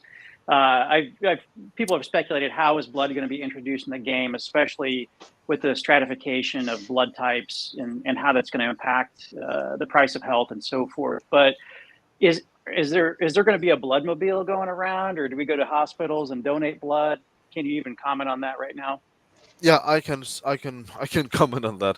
So the blood types have been removed. And that's number one. Number two is that blood is equal as to what bullet is. So if someone attacks you and you have, let's say, 100 health bar, now you have 20 health left. Well, then it would be wise of you to spend 80 health tokens on recharging your health. So health is blood. And you buy it from the hospital. You buy it from the owners. Or it's KoolAid. The bloodmobiles are going to be the KoolAid truck. Does the health come into the game at a fixed rate, or does it have to be like mined from characters? I didn't know if that was an action that we would participate in. Health is minted from the hospital contract because it has powers to do that on the token contract. It mints it every time a user pays in-game currency to do so. And that in-game currency is then handed over to the owner of that hospital based on the connector fee, basically. So if you don't have enough connectors, it's running at a not so efficient way, and you are getting a smaller cut, and the protocol is taking a larger cut. So based on how effective your business is, you are basically in charge of how much of the earnings you are keeping for yourself and how much goes to the protocol. And all businesses will have earnings, right? The roulette tables, the bullet factories would be those that are earned the most, is my guess. And because they sell the most powerful thing there is. And then all of the other bits, like detective agency, every time someone needs to find someone, they need to pay whoever owns the detective agency, right? And again, based on how many connectors the owners has to that, they are getting a larger amount of that income, and that goes straight to their pockets. And that inflation, or that fee that someone paid them, they can take that and sell it straight on the exchange. So it's like having a business that is actually generating a USD profit.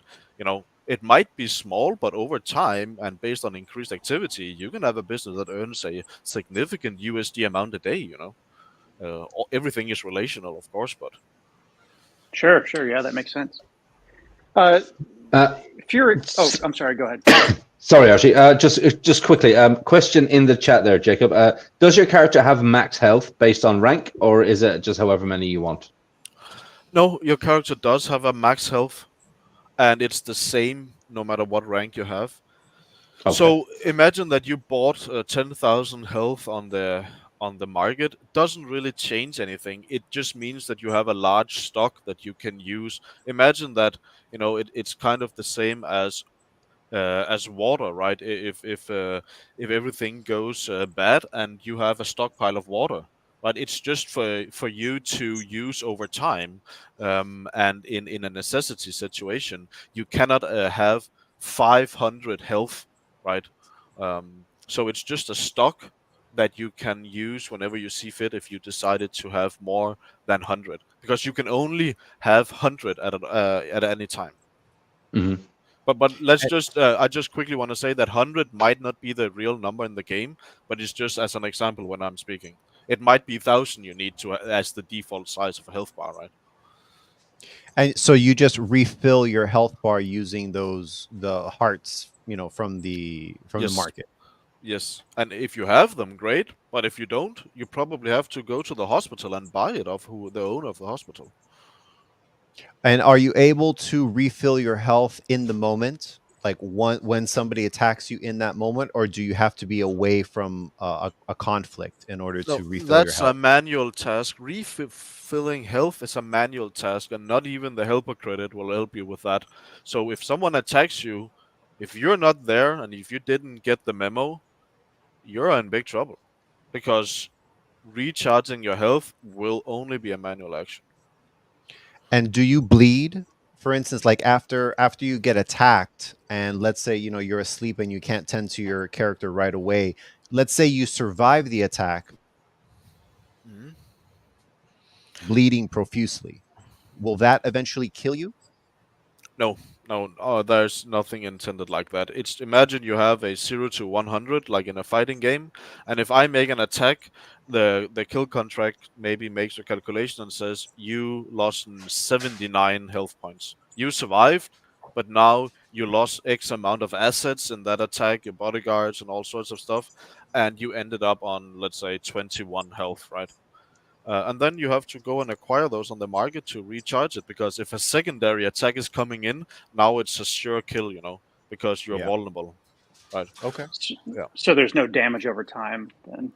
No, you can live on 1 health. If you make a unlucky heist and you crash in a car and you lose everything, you could you could be on 1 health, and you could do that for 1 year as long as nobody touches you with a feather, right? Well, that's living on the edge right there. I mean, Yes. one health. Definitely. Wouldn't be How advisable. how long do these attacks take? I know it depends on how much defense you have, but if it was, would you expect if you're being attacked, you're going to be killed off in 10 minutes or an hour or? So let's say a guy like Crypto KoolAid over at Pulse 10, he sees himself very angry on a weak profile. He would be able to kill that profile in a single transaction. So the 12 seconds or 10 seconds or whatever that the block time is, he would wipe out that account and steal all of the assets. It's just 1 transaction. You go, as long as you have the correct setup, right? You are in the same city of the wallet you want to attack. Your detective has found the wallet. You go, fill out the necessary requirements, fill out how many bullets you want to shoot. You click confirm the transaction in MetaMask or Rabby. You click confirm, and the next block will show you the outcome of what happened. So that person is either you're both dead, or one is dead, or none is dead. So if I'm driving Just like around in that. my KoolAid Bloodmobile, That's or my, nerve-wracking, isn't it? or my arena car, which clearly would be a armored car, is that nested in between a bulletproof vest or a bulletproof suit? Clearly, you can't have both, though. I'm joking. It would be funny. When you are in transit in a bulletproof car, are you double protected because the car is in transit? And then if you had multiple cars, could you transfer to multiple cars to always be moving and always be protected at that time?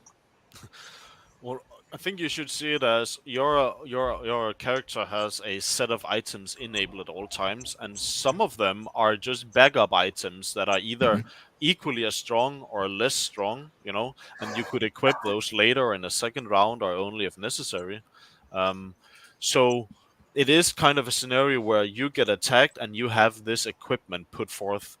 And then if you survive and it was a serious attack, you might have lost all of that equipment. So you lose the car, you lose the Remington, you lose the house or whatever in that attack, but at least your profile survived. And Sure. had you not had those assets, you would basically be a naked player just taking all of the bullets straight on. Because what happens is, if your attacker is filling out, I want to spend 100k bullets on this, right? That has a capital value. He could have sold those 100k bullets instead, right? But that person is now shooting 100k bullets towards you. If you don't have any of these assets, that's your profile taking 100k bullets straight to the face. But Right. if you put up a car, you put up different assets, those bullets has to kind of eat through those defense values of those items before. So that 100k might be 66 when it arrives at your face, right? Right. And that is and what will happen is that you would want to replace those items as you are getting attacked, so that, because I would expect that serious players of this will be, they would make sequenced attacks, so that if you get attacked from a significant family of player, you could immediately expect a secondary attack incoming, and that's why safe house exists in the first place, right? Because they will be chopping you down most likely. Sure.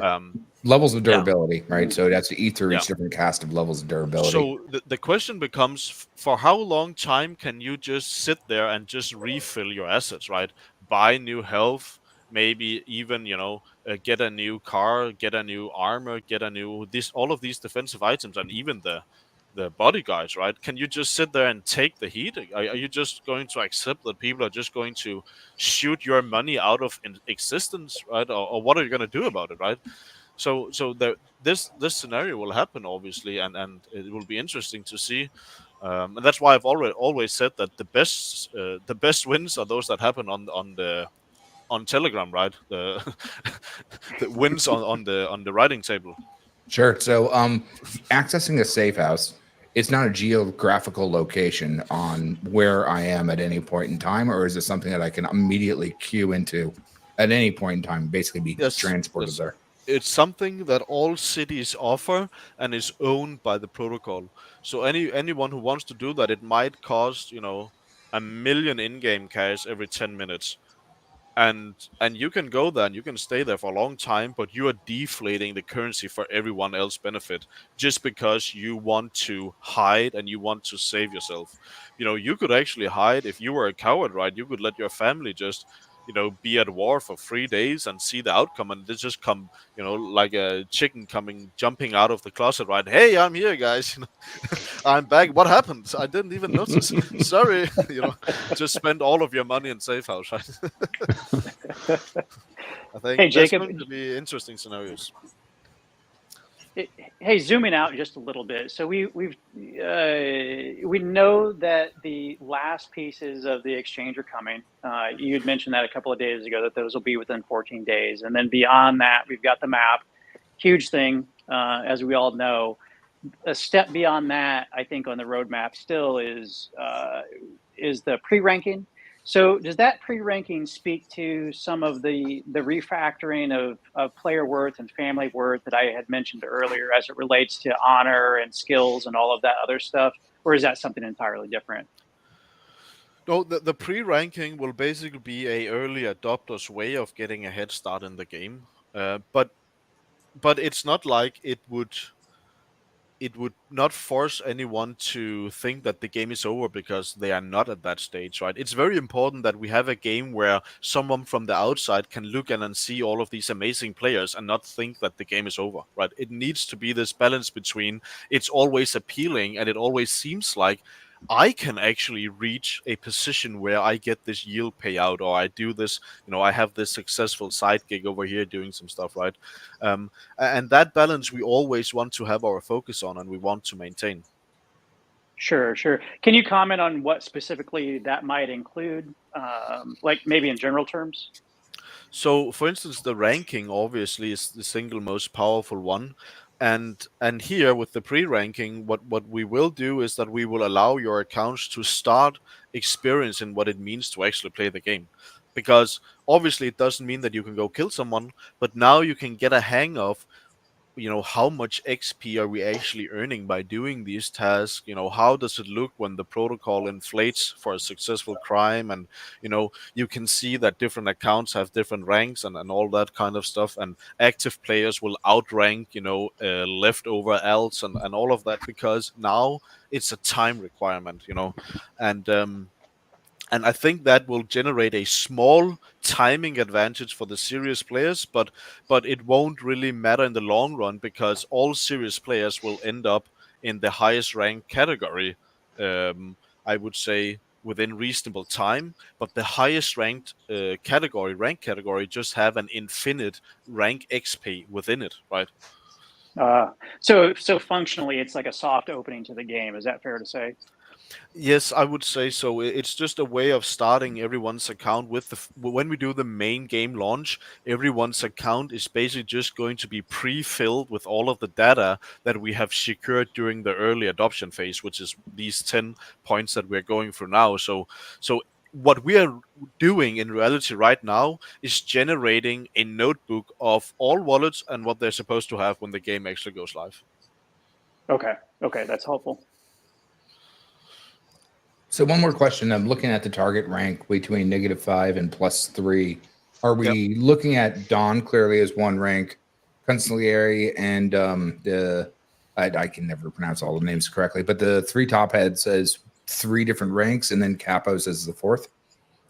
Well, the ranks that you should use as the reference are those you can see on the wiki, and I think the point is just called ranks. Number 1 there, you have the top one is the Godfather, a rank only achievable if you are Dawn, and then 5 up or 3 up and 5 down, right? So meaning that you cannot just have a useless alt that tests the backfire of a Dawn and waste their money.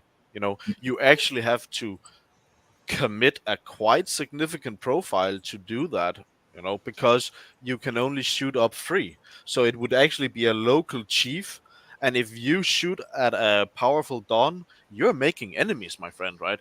So that profile is probably dead in the water. It doesn't matter if you shoot 1 bullet or 100,000 bullets. Now that Dawn would know that you're, trying to kill him, right? And playing games. So right. Yeah. Okay. So it will be very expensive to play these kind of games, but if executed in a strategic and smart fashion, you can definitely get more out of it than you spend on it, right? There's also a scenario where you get less out of it than you spend on it, but that's kind of life in reality as well, right? You make decisions, and sometimes they are very good, other times they didn't turn out how you expected, because the fact of the matter is that we will keep the pocket cash anonymous, and you don't know if someone is running around with $1 billion in cash at any time. It could be someone that you didn't expect, and then you just killed someone just because they maybe have something else going on, and boom, what happened? I just got $1 billion in in-game cash because I killed someone, right? So there will be this kind of speculation onto which users have a lot of money, and they will always be interesting targets for maybe hitmen or hired for money, or people just doing this solely for business in in-game currency. Sure. And with the 3 null nodes, I've made silly speculations about it for a while between Made Man, Hitman, and Assassin. All that's going to be getting mixed up, I assume, when we get to pre-ranking, right? Not to step on a EA design doc stuff. Yeah, I don't think I can comment on that. Yeah, no, 100%. I understand. I am living in your boat on the other side of the boat as well. There's going to be three tokens that are that can be on just everyday dexes, right? The Mafia token, bullets, and health. Just for reference, because we're launching the OTC, could we see those tokens being swapped back and forth on dexes as well as OTCs? Yeah. Absolutely. I think that bullets especially will become something that people want to spend in bulk and lots of money on. Because if you're in a scenario where there's a big family war coming up, usually it would be looming, right? There's it would be kind of an odd feeling in the air, and then there's a big family war coming. And in that scenario, a lot of people, they have a lot of wealth to protect, and actually the outcome of that war could mean a lot of money to the upside as well, because if you removed the number 1 and became the number 1 yourself, and maybe now your secondary family became number 2, you just increased your payout significantly. And so what we want to do is create an incentive for people to actually, if done correctly, can make money of doing these war actions, because the protocol becomes healthier through activity, right? Deflation and paying fees and all of these things. So to answer your question is that during these times, people will need a lot of bullets. And the bullet factories, they are only printing the same amount, all the time. They are printing a fixed amount every day.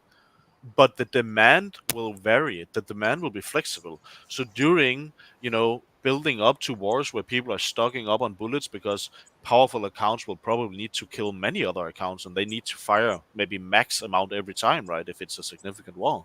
So you would be able to make maybe OTC deals with someone who is just, I don't want to have anything to do with the game. I just want to sit on assets that other people might need in the future. Right, so someone might speculate on bullets and buy a big bag outside of the game and never deploy them to the game and only let other people do that. So they could be a custom of yours, Triplet, that for sure.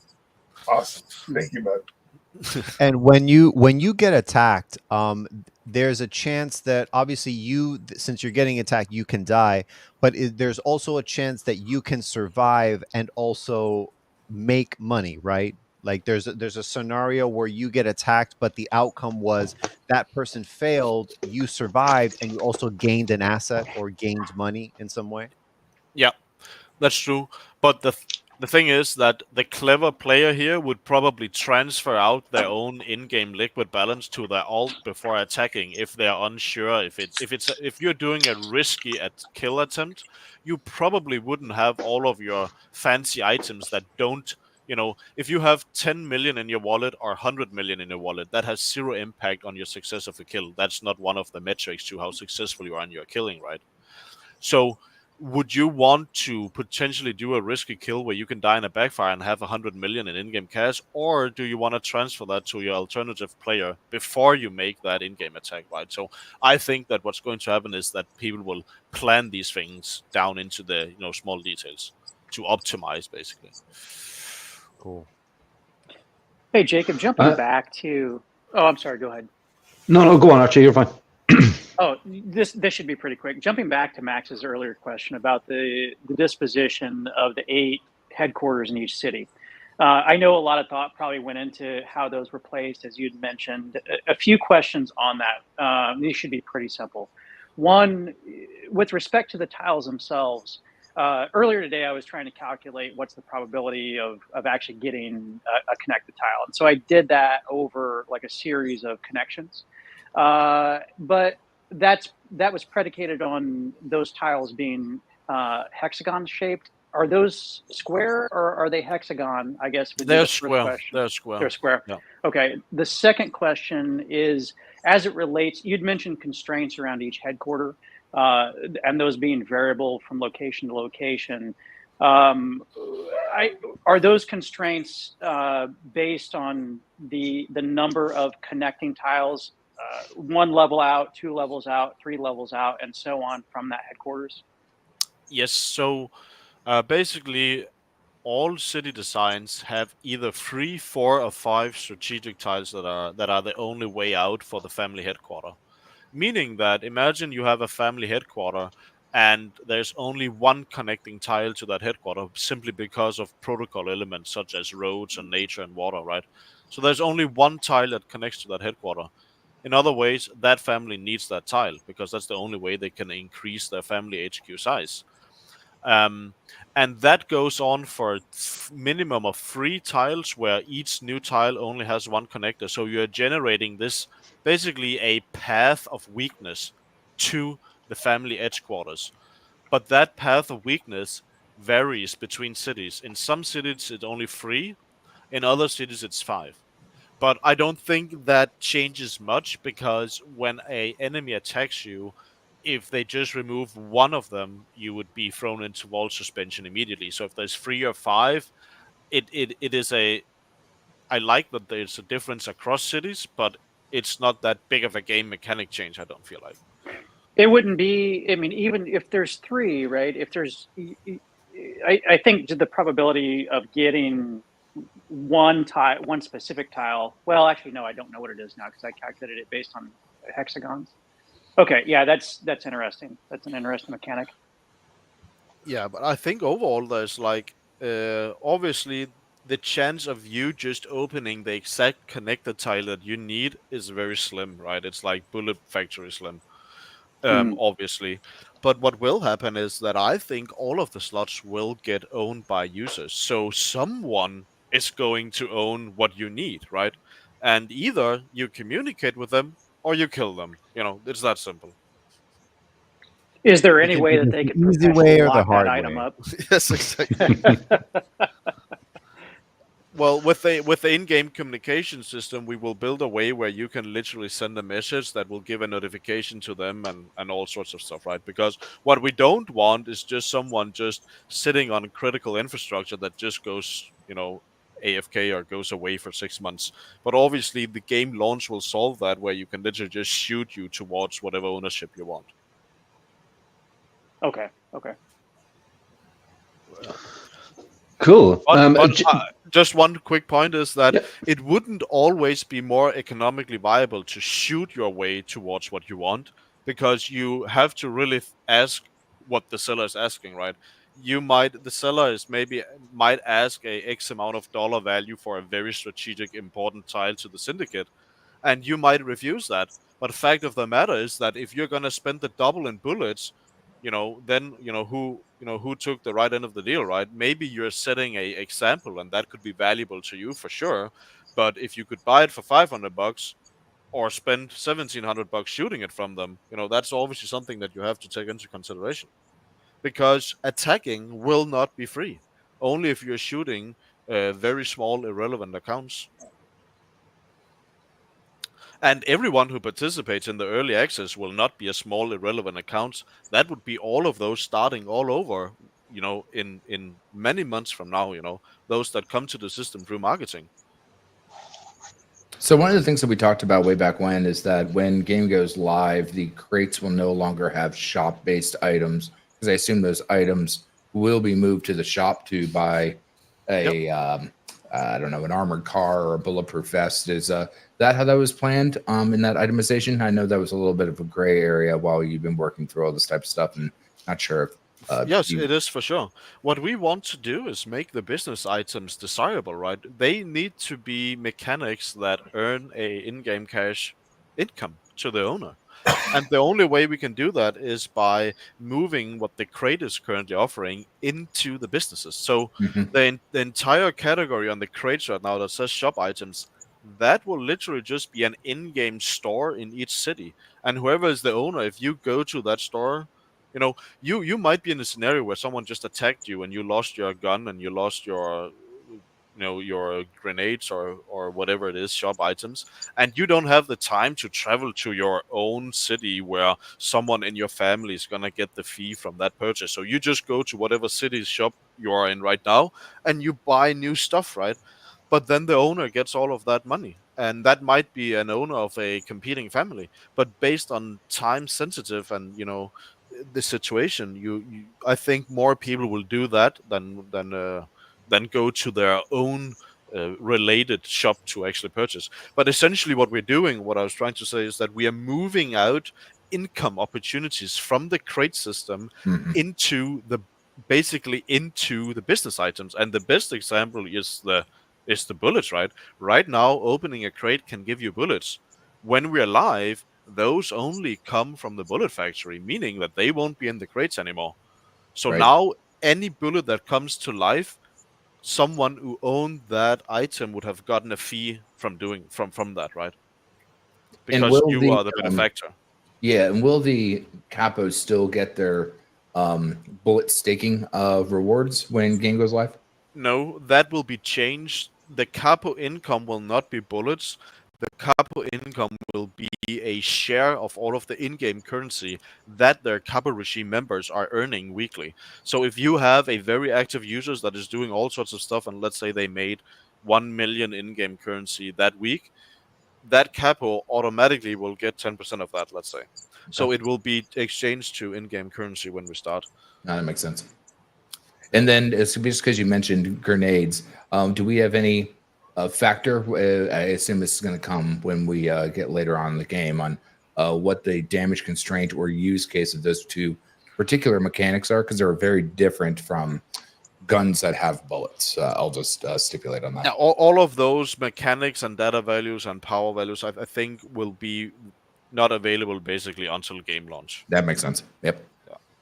Okay, guys, I think I have 5 more questions in me. Then I have to go. So, if Okay, there's I'd like anything to, I'd like to, I'd like to jump in.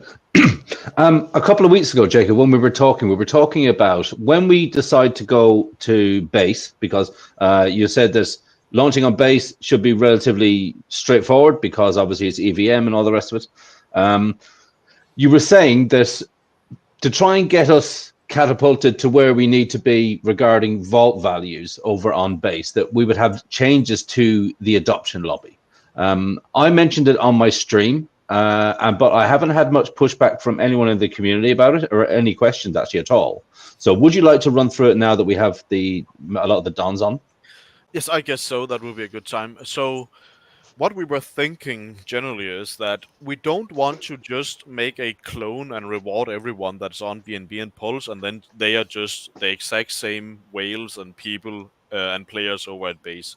What we really want is maybe give them a small incentive to come over and play, but not something that is significant, because I personally think the true value here is if we actually get a base native community to take over that part, instead of just having a ghost of a pulse chain community acting over at base chain, right? So what I want to do is give a small incentive to the existing players, but then make over at base made some sort of adoption lobby where we pre-seed the vault, where we do something in a way so that people can, if they want, participate in the early access of the game. And one thing we thought about was that we have to distribute the tokens in one way or another, right? And you can look right now what the tokens are worth on Pulse Chain and BNB, and then, obviously they're not going to be worthless over at base, especially not if we put in an effort for marketing. Because truth is, we have a presence on BNB and Pulse Chain, but we would have to build up an entire presence over at base, so that will cost marketing. Right, more than we have done before, I think. So if we do it, it's because we're committing to that part as well. So what we were thinking was that, imagine a scenario where if you put in $100 into the base adoption lobby, you would immediately get $100 worth of keys for base Mafia. But as a bonus, you also get a part of the total distribution of the tokens. So just like a normal sacrifice, except you get a complete copy in the value of keys. So it's like a 2-for-1 deal. So even if the token never becomes worth a single cent, which it obviously will, you would have basically gotten it for free anyways. So if you're serious about playing the game over there, I want to compete or give it a go, because maybe you think that marketing we're going to do over there will catch attention, and maybe base Mafia will, the right person will see it and share it with the right person, and who knows, suddenly we're on everyone's radar, right? Sometimes this viral thing is so random in some ways as well. It's not just a clear path to pay this bill and then you become viral, right? Sometimes it is the small random things. But if that happens, then obviously those tokens will end up having a significant value. And now you have a player in a game that might be bigger than any of the other chains, right? So that's the way we're looking at it. And what we would do is probably just make a timed adoption lobby. Let's say it runs for 30 days, 60 days. And if there's $10 that comes in, then be it, because we can deploy the game in 24 hours. So if people think that base Mafia is worth $24, then that's fine with me. We'll start the entire market cap at $24, and those dollars will be distributed the entire 1 billion token supply, right? But obviously that's not going to happen. So people are going to put a higher price tag on it, and if you're serious about giving it a shot over there, you probably would need keys in the future, because you know what's going to happen, right? Item crates, land tiles, and all of that. So I think the early adoption lobby for base chain is an interesting opportunity if you have an idea that you probably want to play it anyways, because then you're just getting $2, 2 bangs for your buck. So that's our current plan. It's not set in stone, and this will happen after the map update and after the deposit and exchange update, because I really want to use that in some ways to showcase and kind of catapult how great this game can potentially be when we then present it to the 100x more volume and activity that we see on the base chain. So the more polished we can make it now, I think the more initial success we can have over at. It's very wise. That's the current idea, and nothing is set in stone. And Jacob, just a little side note here. I actually just sent you a contact info for someone who has a pretty big base following, affiliates on there that I'm sure would be really interested in broadcasting this platform out to their base community.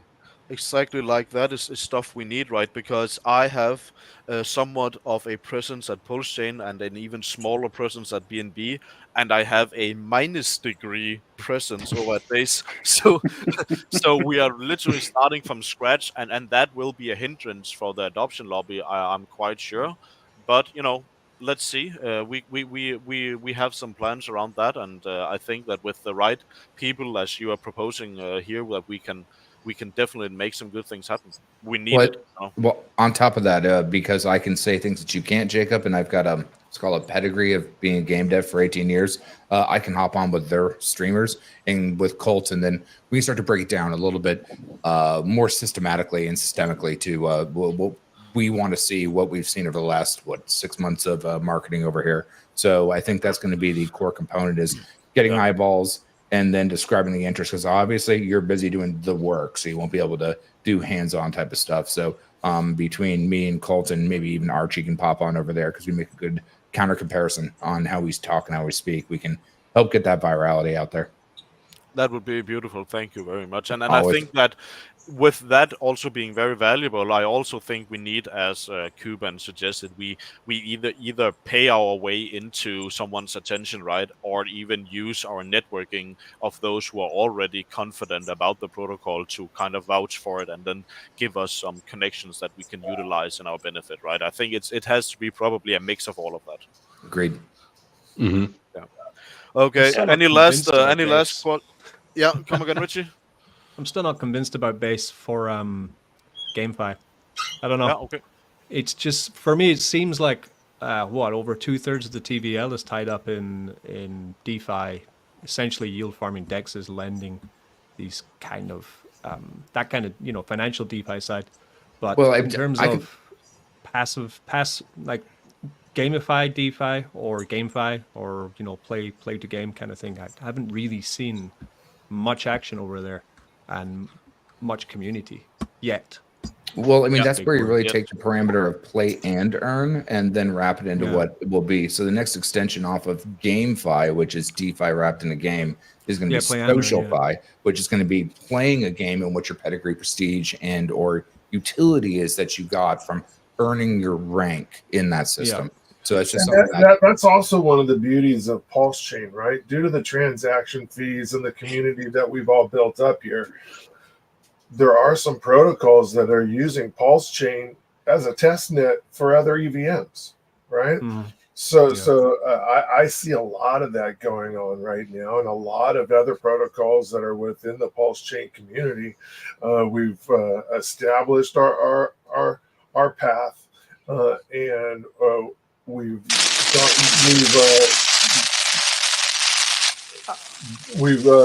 garnered a community, and now we're going to move to the next step.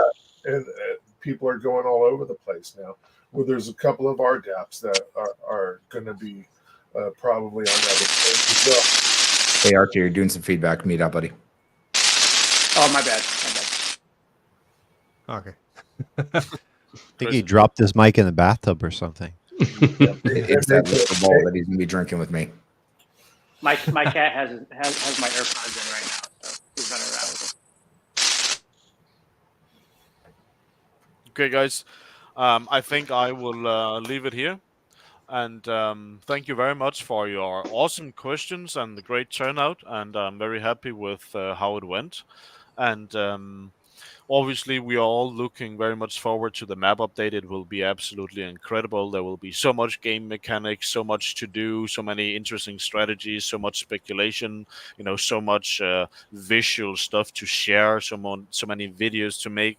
It will be a massive catapult into the next stage of Mafia, I would say, and I'm really looking forward to present to all of you what we have been cooking on. Obviously, we have spent at this point, I think, 3 months or more doing it full time for 5 people, so it's going to be a significant product, and we have some good things in store for you. Excellent. Awesome. Jacob, thank you so much. Yep. This has been great. Looking forward to it, buddy. Thank you, Jacob. Thanks, Jacob. Is that Archie's mom's making him popcorn? Yeah, Archie's going downhill right here. Actually, Archie's the character Mike is getting attacked. Yeah. Right. I'm also going to have to split. Nice to meet you all. First time Yeah, meeting you. likewise, Nice to Richie. meet you. Was that, quick question, was that pulsar.win? That's right? Yes. That's going to be where we're building the Titanx community. Build on Titanx, bringing that to All right, cool. Pulse I'm gonna have chain. to Now read for the that. Mythic site, it's right now we're dealing with domain transfers and such. That's going to be at pulsar.giffordware.win. But you can reach out to the pulsar.win domain. We're tidying up from last bit stuff that Jake needs. Cool. I'm going to give a read of that. Okay, I'm going to split. All right, Richie. Thanks very much, brother. Be in touch. Bye-bye. See you later.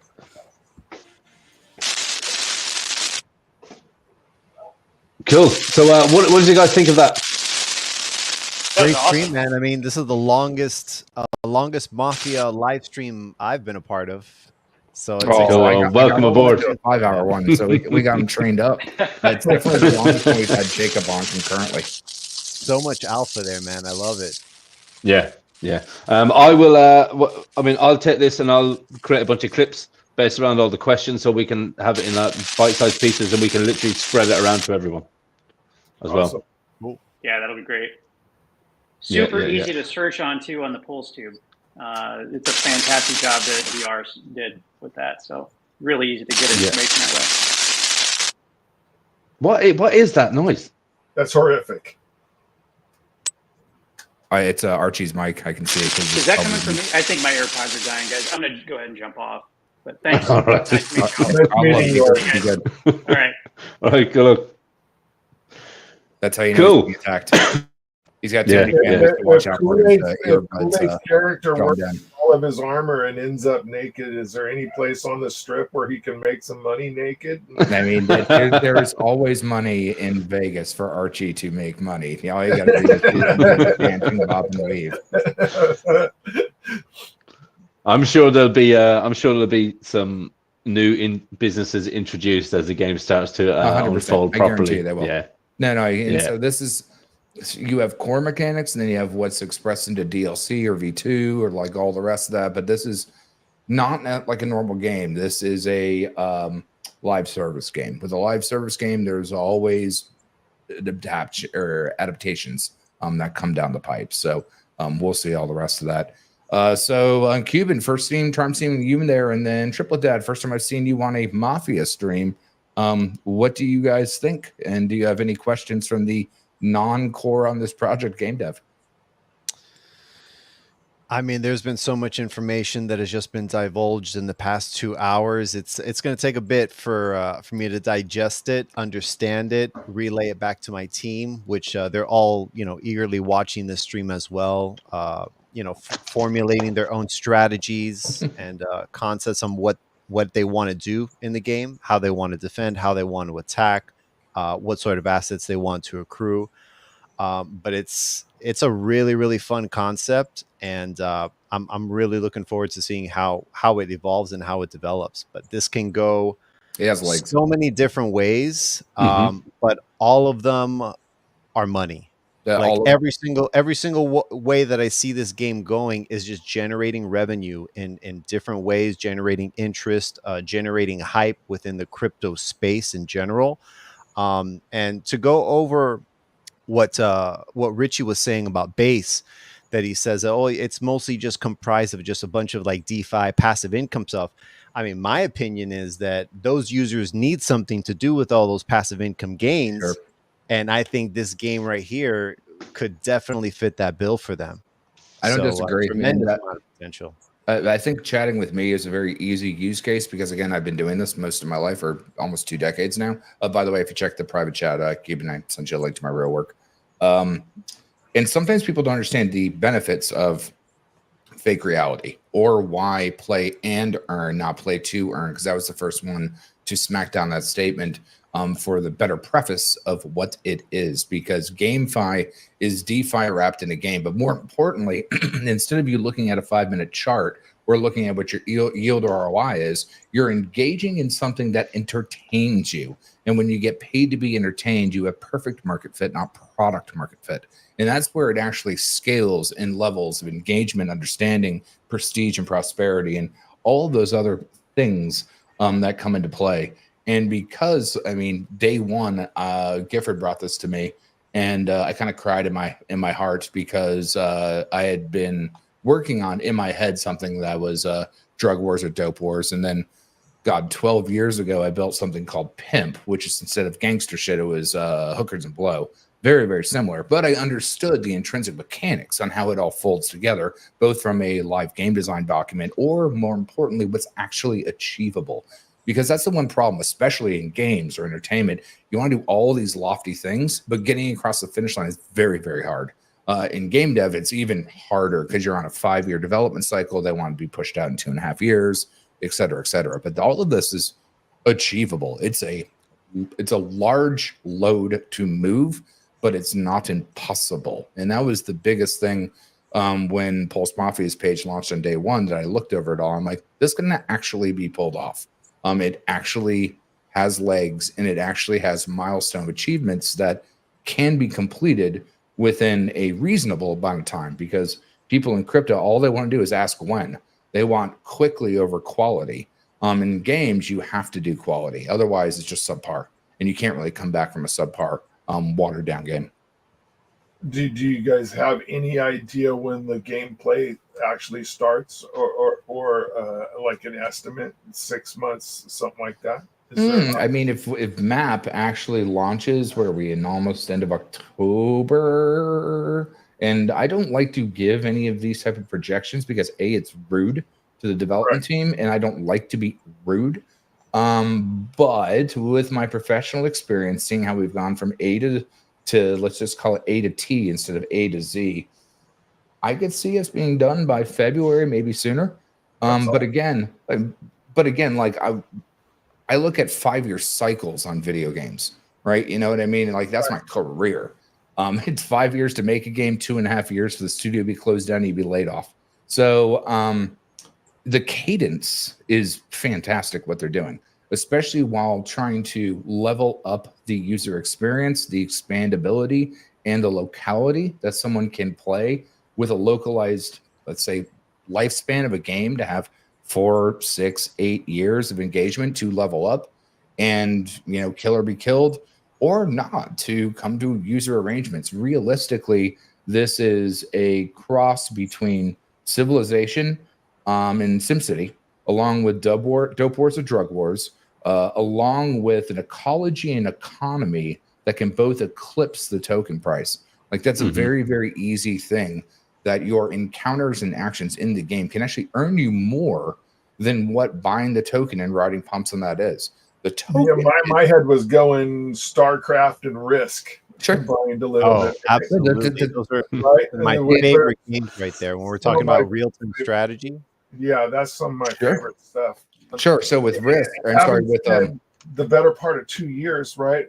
3 years almost, putting out 8 dApps, right? On 2 different chains. We're going to be on Ethereum and Pulse chain.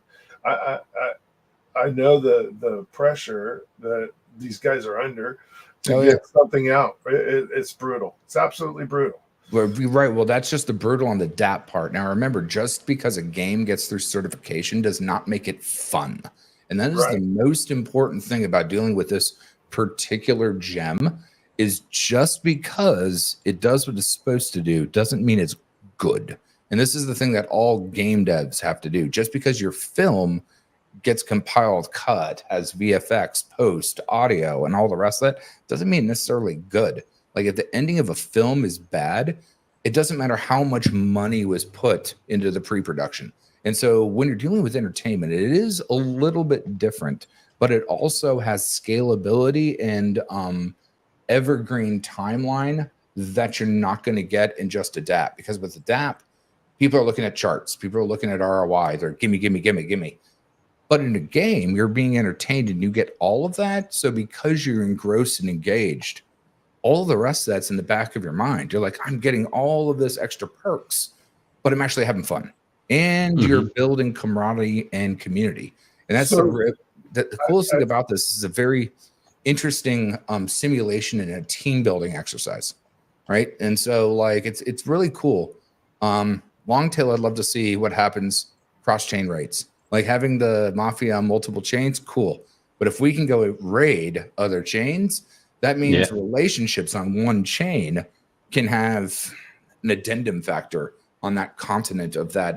It's called a shard, because that's what the terms would be on different builds. It would be a shard of the game on this side, but the shard on the other side could kill or be killed. Just in between like Pulse Mafia and B&B Mafia, the tenements between the families, or the, let's just say, drama, is vastly different. And so you can see a very different way to play this on base or Solana or all the rest of those type of things. So it's very interesting evergreen on how it could be scalable. I was on with K-Bolt, I believe, while you were in the desert. Talking that's right. Yeah, Burning Man. From your perspective, having been in my situation, having been doing all this crap for the last couple of years and wanting to take some time off and being too busy to stay on top of other projects and that sort of thing, I don't feel like I could be a reliable member of a family, right? So from your perspective, what would be my participation in this? I know ideally the problem with playing the game for the sub ecology and economy, that means you're a target. Now, theoretically, if you're in a family, you have an umbrella of protection throughout that relationship. Now, I know I don't want to get into the particulars on Pulse Mafia, but let's just say that all of us have been discussing the best way to put this game into evergreen content rather than to personal need base, which is what you have with dumpers, right? When you have someone that rides up a token a whole bunch, they're not even going to pull LP out to do single side liquidity. Actually, they're just going to press a big red candle, which makes other people press the big red candle.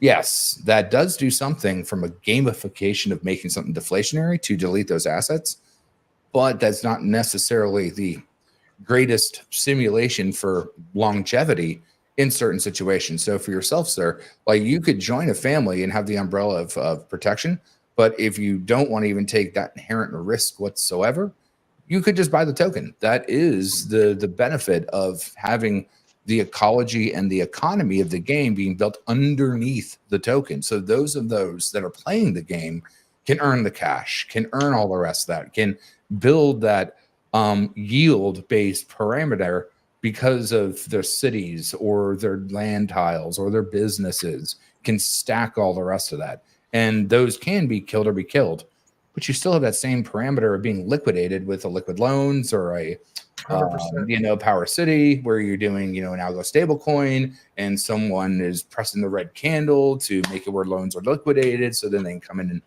retake about that. It's also kind of a game. So it depends on how you're itemizing it. So if you didn't care about it itself, owning Mafia on multiple different chains would be a very wise solution. And bullets and health. I think bullets and health are so underrated. It's unbelievable. But the whole difference is that Mafia itself is capped in a token supply. Bullets and health will go up and down based on the bullet factories and the regeneration of each city's economy and ecology. But Mafia is capped, and Mafia is required for all of the other, let's call it passporting into different countries and ecosystems. So you want to do both. So if you're looking more for the arbitrage, bullets and health definitely are there. For something like the long-term play, buying Mafia would be the better way to handle that.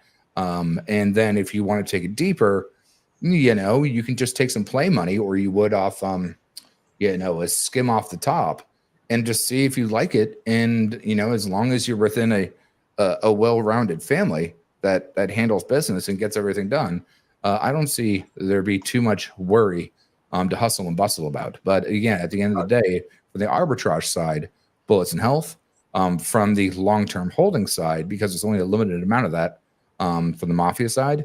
And then again, from the virality aspect, if we can get this to like an Illuvium or an Axis Infinity, it's kind of wild what this can do, because I'll tell you what, it's actually shippable. It's actually achievable. Whereas something like ILV or Axie, Jesus Christ, you have to do all the rendering and all the other stuff and all the networking components and all the rest. And like what we have here is technically complex enough, but it's complex enough and achievable with the team that they have, on board, versus something that's not achievable where you've got, 150 employees in-house, 300 people outsourced, et cetera, et cetera, et cetera. Yeah, and on chains that are affordable to transact on. Sure. Mm-hmm. That's key. Mm-hmm. Agreed. Cool. Gentlemen, thanks very much for being around, man. This has actually been a really, really good chat.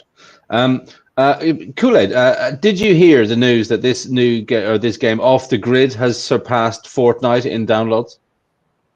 Which game? This one right here? Off the Grid? No. But I mean, I on my second job ago built the creative mode for Fortnite. Yeah, so Off the Grid it surpassed Fortnite in the number of downloads, and is technically a crypto game, right? I have not looked into it. I'm already so busy with so many other things. But funny enough, the drum and bass camping out thing I did a couple of weeks was actually called Off the Grid. So yeah, so I mean that in itself is going to bring, hundreds of thousands, if not millions, of people over to crypto gaming, right? Well, the next step of that, remember, SocialFi is where advert gets involved, and once you get advert involved into wrapping a game on top of a social aspect, on top of DeFi, it gets even more interesting from the Second Life point of view. If Second Life was created today. Perfect. I just Googled it. It looks awesome. That game is really, really badass. Definitely look into it. There's a lot of there's another in-game economy in there as well. It's pretty big. Hold on, let me do my cheat sheet. Who is the parent company that made it? I'm only good at 50 cal sniper guns on Fortnite. Well, this is the fun part of being me. So if I go to my LinkedIn, I basically am 2 degrees of separation from all of the Illuvian people or any of the rest of that. So when you have your time in the market of game dev, it's good and bad. He basically sacrificed your life so everybody knows you. But let's see here. Well, we can talk about all this later. I think you're trying to wrap it up. But if we want to do numbers, 1 second. Trying to log in to some stuff and things.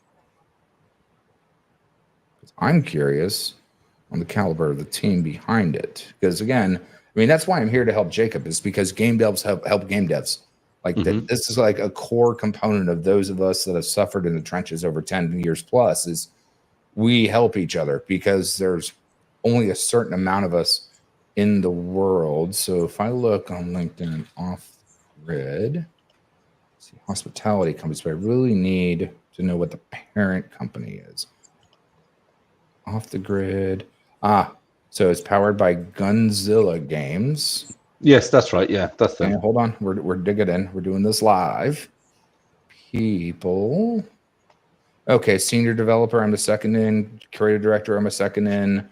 Intermediate, yeah, I'm second to all of these people. I could reach out to anyone on their team and poke them. But again, that's the whole thing about actually working in the real game dev industry, is 2 degrees of bacon. And so, we all know each other once you've gotten your tenure chip. Cool. Perfect. So there we go. So that is definitely something we need to keep an eye on, that, right? Because I'm very interested to see what it's going to do for Web3 gaming specifically, right? What it's going to do for our little corner of the world. Because if we are going to be going over to launch on Base, for example, I'm pretty sure that this game will probably have something to do with Base, because Base is kind of the new kid on the block. It's Coinbase thing. Everyone kind of knows what it is, and it's just going to continue to grow and grow. So that's kind of, if we could get there first, it would be nice. Sure. Well, there's also the other paradigm that if we get, successful lead and legs and this type of stuff, and Jacob needs more to his team, I can reach out to the family of, you know, the mothership of all game devs in every studio, and he can pretty much have the pick of the litter on whatever type of you know, employee that he wants. Right? It's not like he has to, you know, take Fiverr employees or all the rest of that type of stuff. Which the one that he has is making good work. Like it's why I was toying with that mansion. I'm like, how many polys is that? It doesn't matter because he's doing the top down render, so it's not going to be skewed. But you know, we have access through my network to every game dev basically in the world, or every community that he wants to make a network work through a partnership. But I mean, that's where shit theoretically gets dangerous, because that's where all the parent companies close shit down and, you know, story of my life. But remember, game dev is a very tight knit community. I mean, my first art director is the current art director for Diablo 4. My last art director is the art director for BioShock 4. So like we're really small knit community. I'm gonna add your name to my my quick dial crypto KoolAid, man, because we gotta talk, dude. Because I'm in the process of developing 2 games right now, and I'm sure we've got some pretty interesting conversations. Yeah, I'll drop my email into a chat here. Just go ahead and shoot me an email. Cool. Easiest way. Perfect. Look at that. That's how we do it. Networking. We do it. Beautiful. All right, guys, we ready to shut it down? Cool. Yeah, I think so. Hey, 2.5 hours. It's pretty good. It's good stuff. Not bad, man. We got you trained up. The 2.5 hours is a blink now. No way. Yeah, it is a blink of an eye. Cool. Right. I mean, I'll catch up with you all. I mean, individually in the telegrams, I guess. But really, thanks very much. Hey, Triplet, thanks for sticking it through. Thanks for sticking with us. I enjoy my stay. You guys are always informative. Thank you very much. Yeah, and Cuban, stick by to the green room. We'll chit chat real quick. All right. Cool. All right, boys. Guys. Chat. See you later. Nice meeting you. Giffordware, it's an honor. Got an anonymous tip, boss. This is it. We stage the heist tonight. And keep an eye on KoolAid. He's been known to water the plants. Let's keep the plants out of this and focus on the job.